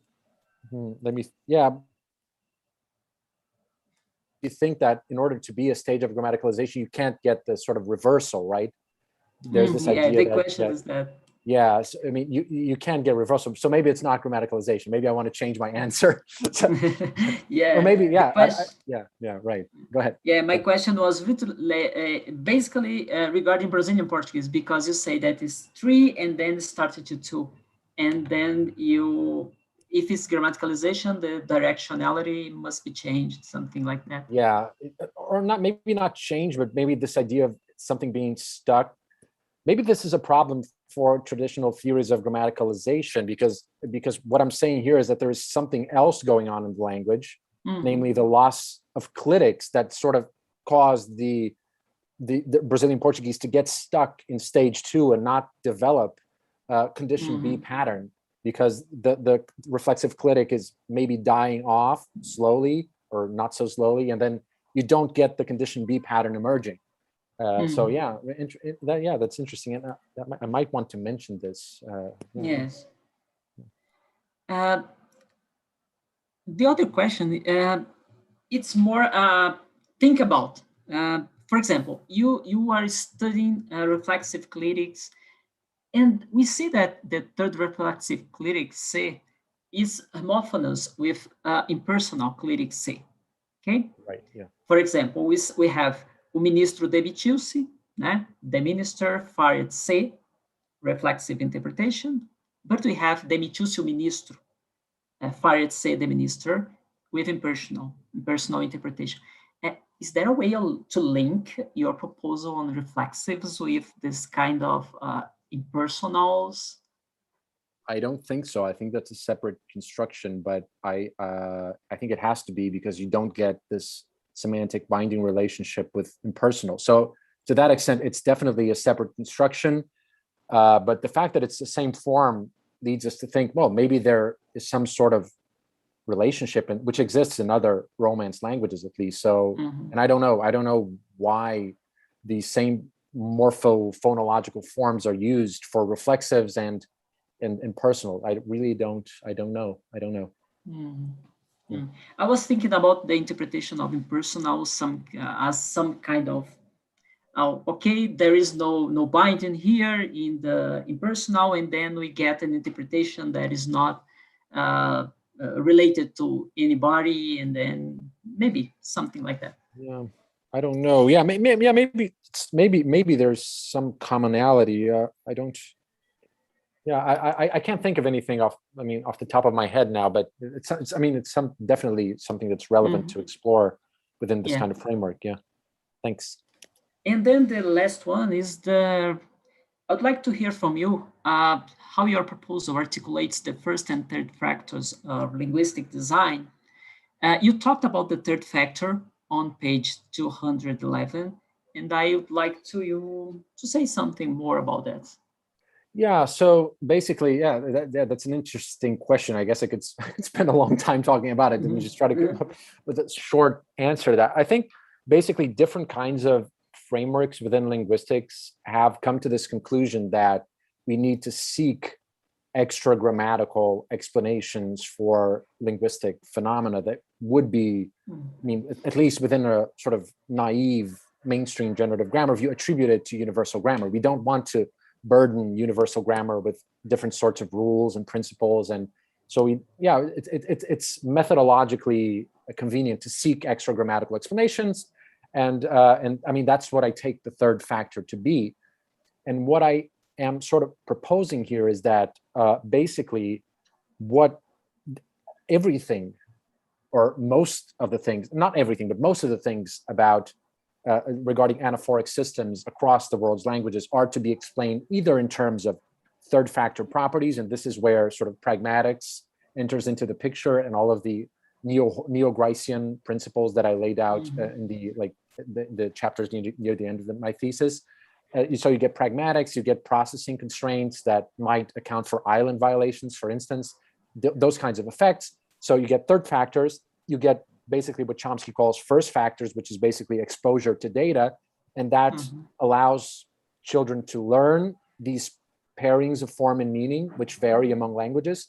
And what's genuinely maybe part of universal grammar are these general categories of like syntactic predicate, of like the ranking of grammatical functions, this idea of constituency, of things being parts of units being parts of larger units. And maybe that's, you get this sort of toolkit of basic concepts that children bring to bear when they are learning language, and that allows them to formulate generalizations of the constructions that they encounter in their communities. So, and this is sort of the way I would view this, like the sources of invariance behind anaphora across languages. And then there's a big role for the third factors. That's what I'm going to say. How much time do I have? Yes, I have 5 minutes more. 5, okay. 5. Okay. Giuseppe, is there any problem to your proposal, the less of clitics in some dialects, some in Brazilian Portuguese, in examples like, for example, ele barbeou, ele formou. For your proposal, the click is there or is not? I think it's not there. And yeah, this is actually an important part of my proposal. Maybe it just appeared on a couple of footnotes. So what I'm saying is that in the section when I talk about learning condition B and how the condition B pattern emerges in languages in which it exists, the argument that I'm making is that precisely because Brazilian Portuguese is these particular varieties of Brazilian Portuguese that I'm discussing in this context, Mineiro and maybe Paulista dialects, because these varieties are losing the reflexive clitics. And I mean, these days we're hearing everybody talk about, ele vacinou, he vaccinated without the clitic, right? So that's evidence that we are losing the clitics. And precisely because we are losing the clitics, we don't have an alternative reflexive form that preempts the locally bound pronominals. And so children just never come to learn the condition B pattern. And so this explains why Brazilian Portuguese learners don't hypothesize a condition B pattern, precisely because the reflexive clitics and the third person clitics in general are just dying off in the language.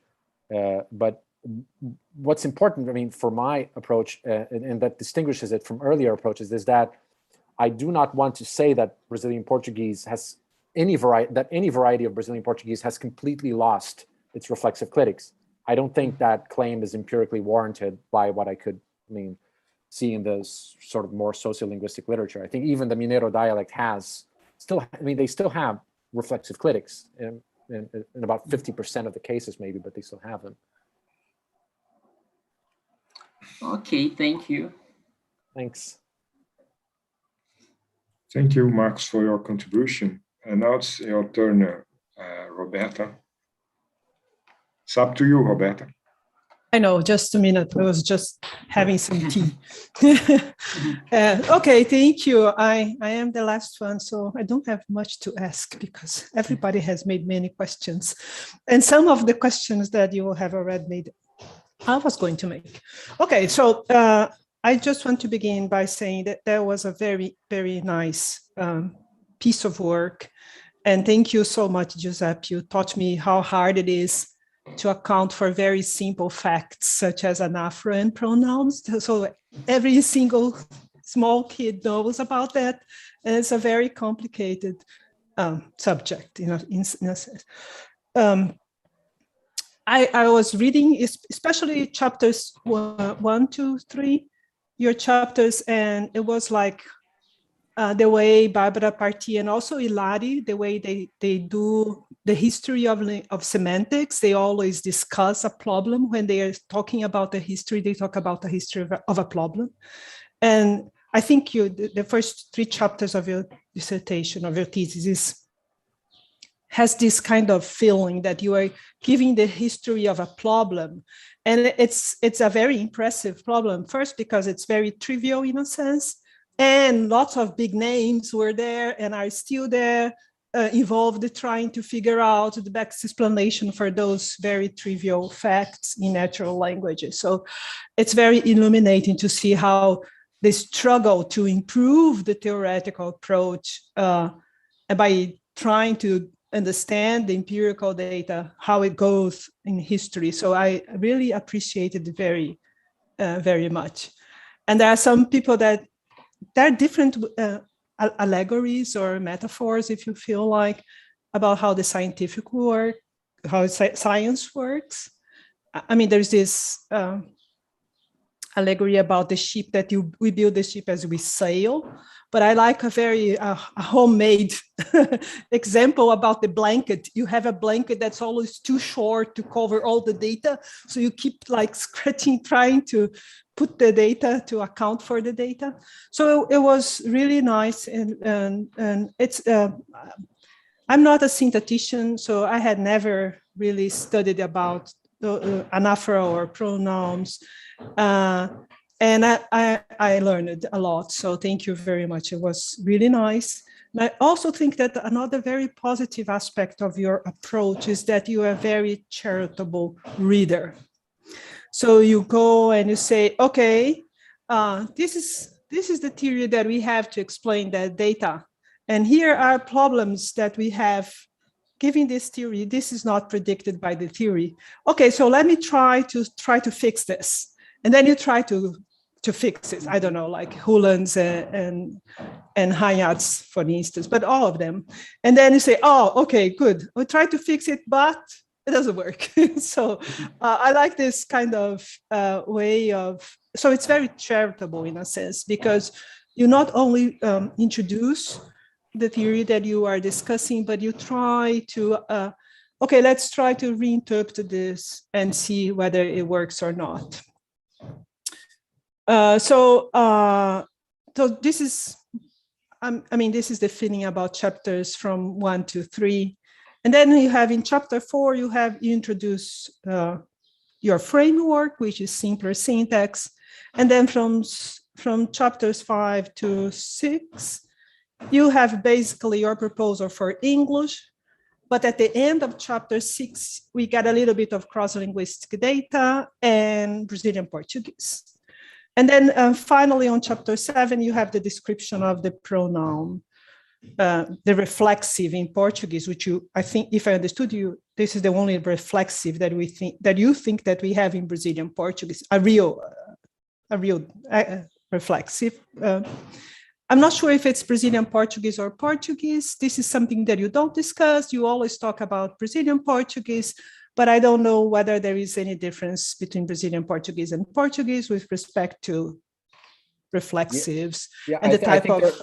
Just to comment, I recently discovered, I talked to Rui Chaves, and he told me that it's completely different and none of this applies to European Portuguese. I mean, okay. That would be nice to at least to add information for this for the reader. Okay. I was in your qualificação in March 2020, and it's also very impressive to see how much work you did in a year and a half. So because you only had from chapter 1 to 3, and now we have 7 chapters. So again, congratulations. If you haven't published yet, I think you should publish as different papers because they are quite independent. So at least, I think you have at least 3 papers here.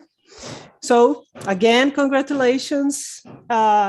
So that said, I have to tell you, at least for there are some various there are small typing mistakes all over. So, and also, at least for me, the commands. For instance, like if I press the footnote and it should go to the footnote, it goes back to the beginning of your dissertation. So there is something wrong there. So maybe, I don't know, just check, because it didn't work. Okay, I have many questions about simpler syntax. Your thesis was, for me, an introduction to this approach. I had never read about it before, not about it, but I have never read something in it working with simpler syntax before. I had read Jack and Off long time ago at Unicamp, probably with Menuzzi, probably with Sergio Menuzzi. So it's a new literature for me. Okay, but I'm not going to do all those questions because it's very hard. Sometimes some of your claims, but I'm just going to give you one example, but I have highlighted some other examples, and then I send you your dissertation. I think they are maybe too strong. So like maybe too strong, I think I would say like this. So on page 7, I'm just going to give this because maybe it's not, maybe it's just my reading, but for me, it's like, so on page 76 of your dissertation, let me go there. 76, so it's in the beginning because it's a long, it's a difficult piece of paper. So you say there in the middle, you say, CBT is ambiguous, indexing system motivates the hypothesis of obligatory quantifier raising. Okay, so as far as I know about quantifier raising, that was not really what motivated this hypothesis, was it? I mean, it's too strong. It's too strong in a sense, right? Because quantifier raising was motivated by other things like type mismatching, for instance. Right. Yeah. So there are some of those claims that maybe just modelize, make it not as strong as you did it. Okay. So I have one main criticism. Maybe I'm wrong. Maybe I have misread you, but you have to tell me whether I did that. But if I haven't misread you, I think you should at least consider rephrasing it or maybe clarifying the issue. So this is going to be my criticism. It's on chapter 4. So this is mainly on chapter 4.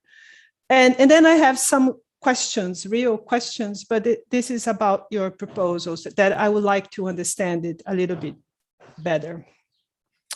Okay, so then I have like a couple of questions, but yeah. So about the criticism. So I'm not sure that I understood what you were saying on chapter 4 first, but maybe, but the way I understood it, I'm not sure it's accurate, let's say like this, or it's an accurate or an adequate description. Because you seem to associate, but maybe, again, maybe I'm wrong, mainstream generative program to prove theoretic formalism. And then you link that to a language architecture where syntax is autonomous. I think this is correct. I agree with you. I think this is okay, because I think this is the classical Chomskyan view. And I think this is fine. However, you seem to characterize simpler syntax. You say, in fact, you claim that in more than one passage, that simpler syntax, that the main difference is that it adopts a modal theoretical formalism.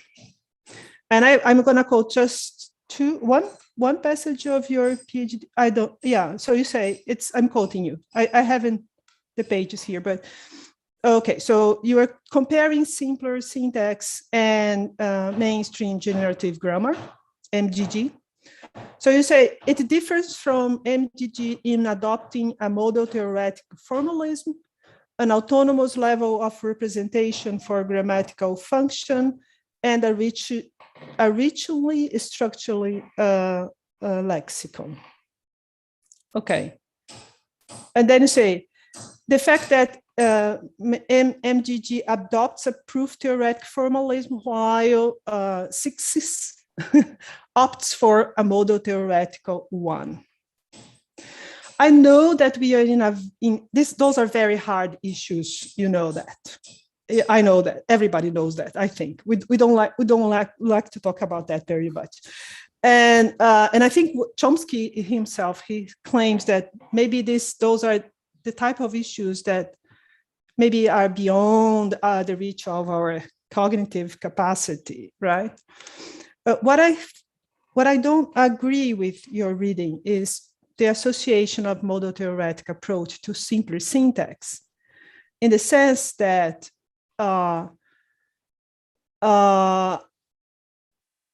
that there are many model theoretical approaches, or there are people that do assume model theoretical approaches and have not assumed simpler syntax, for instance. So if you have simpler syntax, maybe it's true that you have model theoretical approach.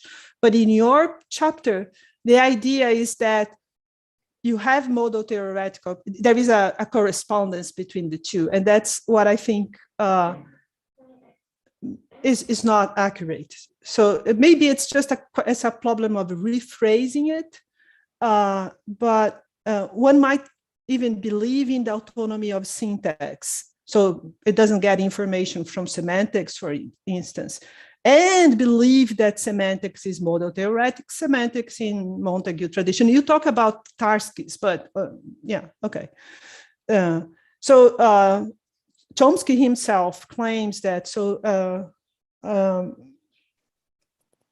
at least in more recent work by him, he claims that formal semantics, including model theoretic semantics, okay, it's syntax for him, but I mean, you can be a generativist, assume autonomy of syntax, and do model theoretic semantics.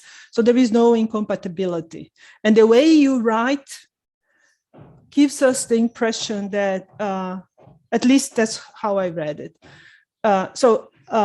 I might have misunderstood you, or might have misunderstood your concept of model theoretic formalism that you assume, and that in that case, maybe you should clarify, or just rephrase it in a sense that, okay, there are, I'm not sure if those might be two different issues, the autonomy of syntax and model theoretical semantics, language architecture on one side. Yeah, sorry. Yeah, I was just going to say, I think there's a misunderstanding, and maybe it's my fault that I should have made this clear. When I'm talking about model theoretic frameworks, I'm talking about the interpretation of a model theoretic interpretation of the theory of grammar, and not of the model theoretic interpretation of the semantic representations. So what I'm contrasting are two views of what grammar is. There is this view that grammar is a proof theoretic device that generates a recursively enumerable sets of sentences, and that's sort of what mainstream generative grammar proposes from like Chomsky's early work to this day, as far as I can see. And there's this different view where the grammar is a set of constraints, and the objects that are characterized by the grammar are those objects that are models of the constraints. So I'm not talking about, so I'm talking about the semantics of a theory, and not about the theory of semantics that's assumed within the framework. I see. So maybe it's just more meta theoretical than okay. So just then maybe try to clarify that point, because I should probably say this. It was not clear for me, because because anyway, you talk about, you associate this model theoretical approach to Tarski, probably because you are thinking about this meta language, right? Yes. Yeah, but this is also assumed by Kerke, for instance, or by other people, right? So that you have to have. So it's just like, I don't know, maybe make it clear, maybe just, it is true that you are comparing two different language architecture models. So the traditional generative model where you have the autonomy of syntax and something that is a more semantically oriented view of let's say a more parallel way of seeing how the modulus of the language operate, right? So yeah, okay. There are some other passages where you make some claims that I would like to see at least references for those. For instance, again on chapter 4, so you are talking about traces and empty elements. And then you claim that, okay, but children has no direct evidence for traces or empty elements, right? You say that you claim that more than once. I mean, like you have to tell me what exactly do you mean by direct evidence, because there might be direct evidence. It's not because it's not there that you don't have direct evidence of it. You might have in constructions, for instance, in other constructions, in the way it is built, for instance. And then if maybe you should put a reference, because that has some implications for language acquisition, in fact, right? So I'm not sure, what do you mean by direct evidence? Because they might have evidence that comes from what is grammatical in this language, what is not produced in this language, and this is also direct evidence. Yeah, I think that like one of the main points related to that is whether evidence for certain kinds of evidence for empty elements in languages other than the child's language count as evidence that the child has for those particular categories. So I mean, just to give an example, when you have this like cascade of functional projections within cartography, presumably you do have evidence for each of those positions in different languages. What I'm questioning is whether the evidence for a particular empty category in one particular language serves as evidence for that category in another unrelated language. That inference only really goes through if you're assuming some I see your point. So then maybe just try to clarify, because this is a more theoretical point, in fact, criticism, right? Right. Okay. And also, I'm going to complain again against chapter 4. At least in some passages, you seem to suggest that traditional Chomskyan mainstream does not address the issue of language processing. And I think this is not true, or it's not accurate, because I mean, like if we think about all the work that is done about, I don't know, garden path sentences and also the role of the studies on language processing in the theoretical accounts in generative syntax was strong. There was and there is a lot of discussion in language processing, about exactly, for instance, about the autonomy of syntax, right? So I think that is not really fair. And in some passages, like in pages 162, 160, I give it to them. You may read that as saying that the mainstream generative program is not worried about language processing. And I don't think this is accurate. Yeah, I don't think it's accurate either. And yeah, I don't really want to give that impression.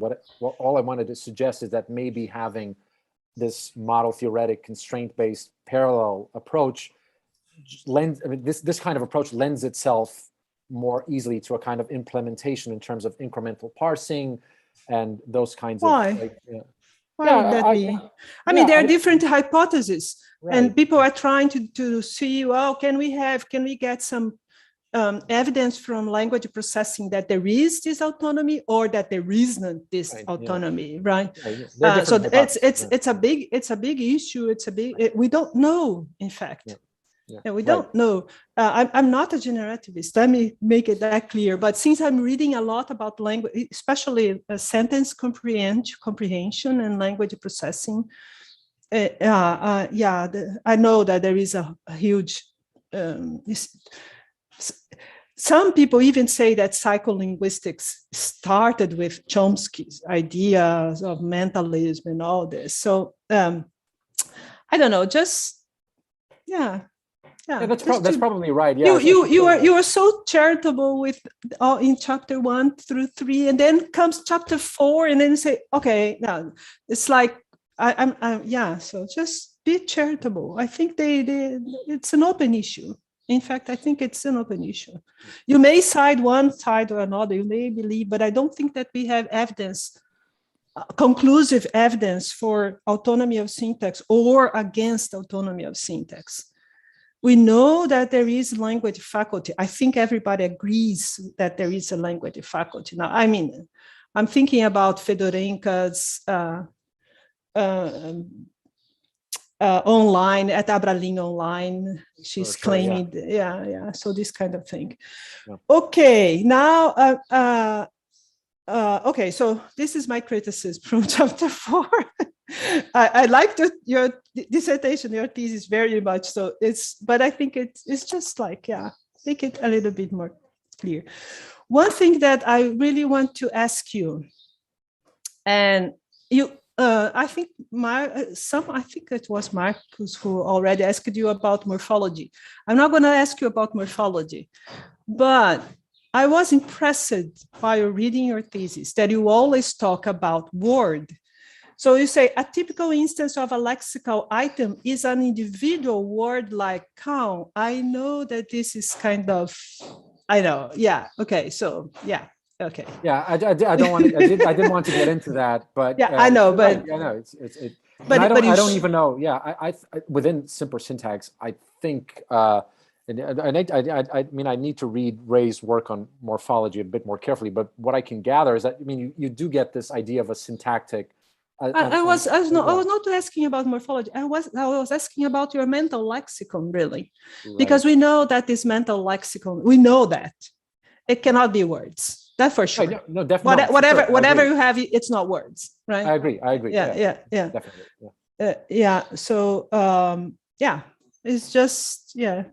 I guess what I mean by typical and word in that context that you're citing is just that's what people generally think of as. You are being very didactic and trying to explain how would be a lexical entry, and I do understand that. But at the same time, it's very sophisticated.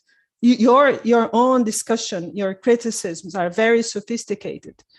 But sometimes it's just like, oh, but this is a very naive view of the thing. It's just like that. And okay. I don't know, because some like on page 214. So you have on page 204, it's probably a lexical entry. It's probably one of the lexical entries. Okay. It's a very heavy 214. It's I'm going to be very picky, okay? Okay, go ahead. Don't be mad on me. I won't. It's funny. It's just funny. It's like we enjoy. Somehow it's a game as well. So you have those lexical entry for probably the phonological form eu in Portuguese or I in English, right? Right. And it says that the semantics of it says that it is plus speaker minus addressee, right? Yeah. But at some point in the beginning of your dissertation, or somewhere in your dissertation, you certainly discussed the problems that Haim discussed about, I am the only one who takes care of my kids. Yeah. And I was just wondering, what are you going to do when you have this kind, because now I can also be a variable, right? No, it is a variable, but it is a variable, but without this semantic information, right? That's the problem. Right. Yeah. So I can somehow overrule the semantic information. Yes. About being a speaker. Yeah, and I was just wondering whether, I don't know if you have. I don't any... know. I'm sure that I mean, Schlenker probably talks about this in his paper. He was a student of he probably talks about it. I don't remember what exactly. Yeah, I don't remember how the account for that goes. But you need to cancel off these sorts of. I don't know. I think it's a hard problem. It is a hard problem. We know that, right? Right. It's a very difficult one. Yeah. Okay, so then we come to your proposal, and that's chapter 5 and 6, where some of the questions Marcos already made, because for instance, we know we have some dialects in Brazil. You know that we have se for the first person. Eu se mato de trabalhar, for instance, right? Yeah. Okay. And so I was wondering whether the template for the reflexive se in Brazilian Portuguese that you give on page 207.8 would account for that, for this variation. I don't think so, because it's third person there, right? Yeah, it's just a matter of eliminating the requirement that it's third person, so it just doesn't specify the person requirements of. Right. Okay. Okay, some of the questions people already have made about the ungrammaticality that is acceptable, and that I'm not going to come back to this again. But since you mentioned language variation, I was wondering, I'm not sure that I understood you correctly, because at some point you say that the only thing that use universal is the pragmatics. At some point you say something like this. Maybe, I don't know. You say that page 343. 343. 300 or something like this. Oh yeah, right. I see it. What I'm talking about specifically here is I'm talking about the work that's traditionally done by condition B. So I'm talking about this pattern where a pronominal is interpreted as disjoint from a local antecedent. And I argue that the only thing that's universal about this pattern is the pragmatic pressure to mark reflexivity when reflexivity is when non-reflexivity is prototypical. That's all that's universal about that specific phenomenon. I see. So, but anyway, what you were saying, because this is how you explain the discursive reflexives, right? So you claim that discursive reflexives are ungrammatical. Right. So they are generated, but they are ungrammatical, and somehow they get interpreted because this is a context where you don't have a reflexive, but then you will have. So I was wondering, because is this all that there is about universal? I'm going to make a straight question.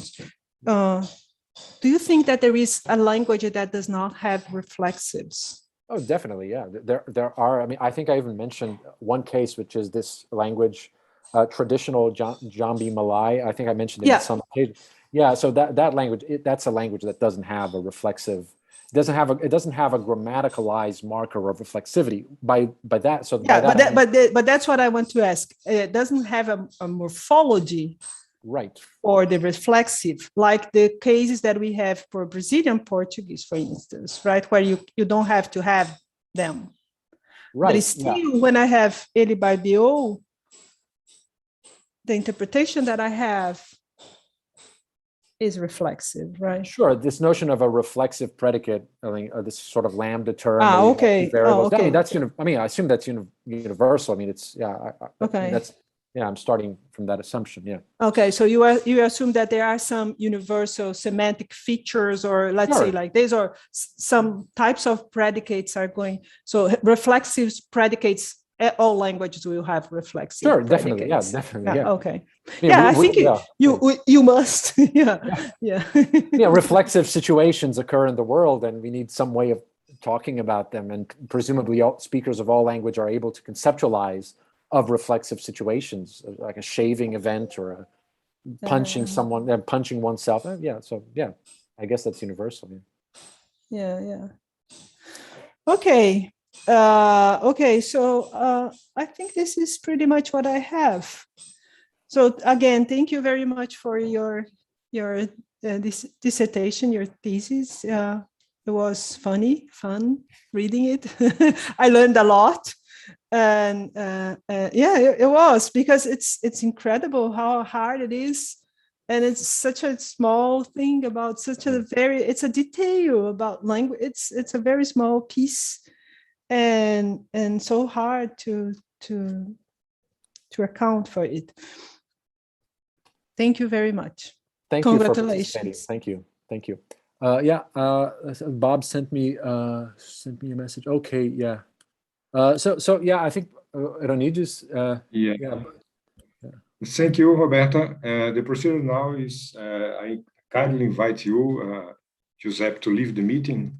Yeah, just remember to end the transmission on YouTube.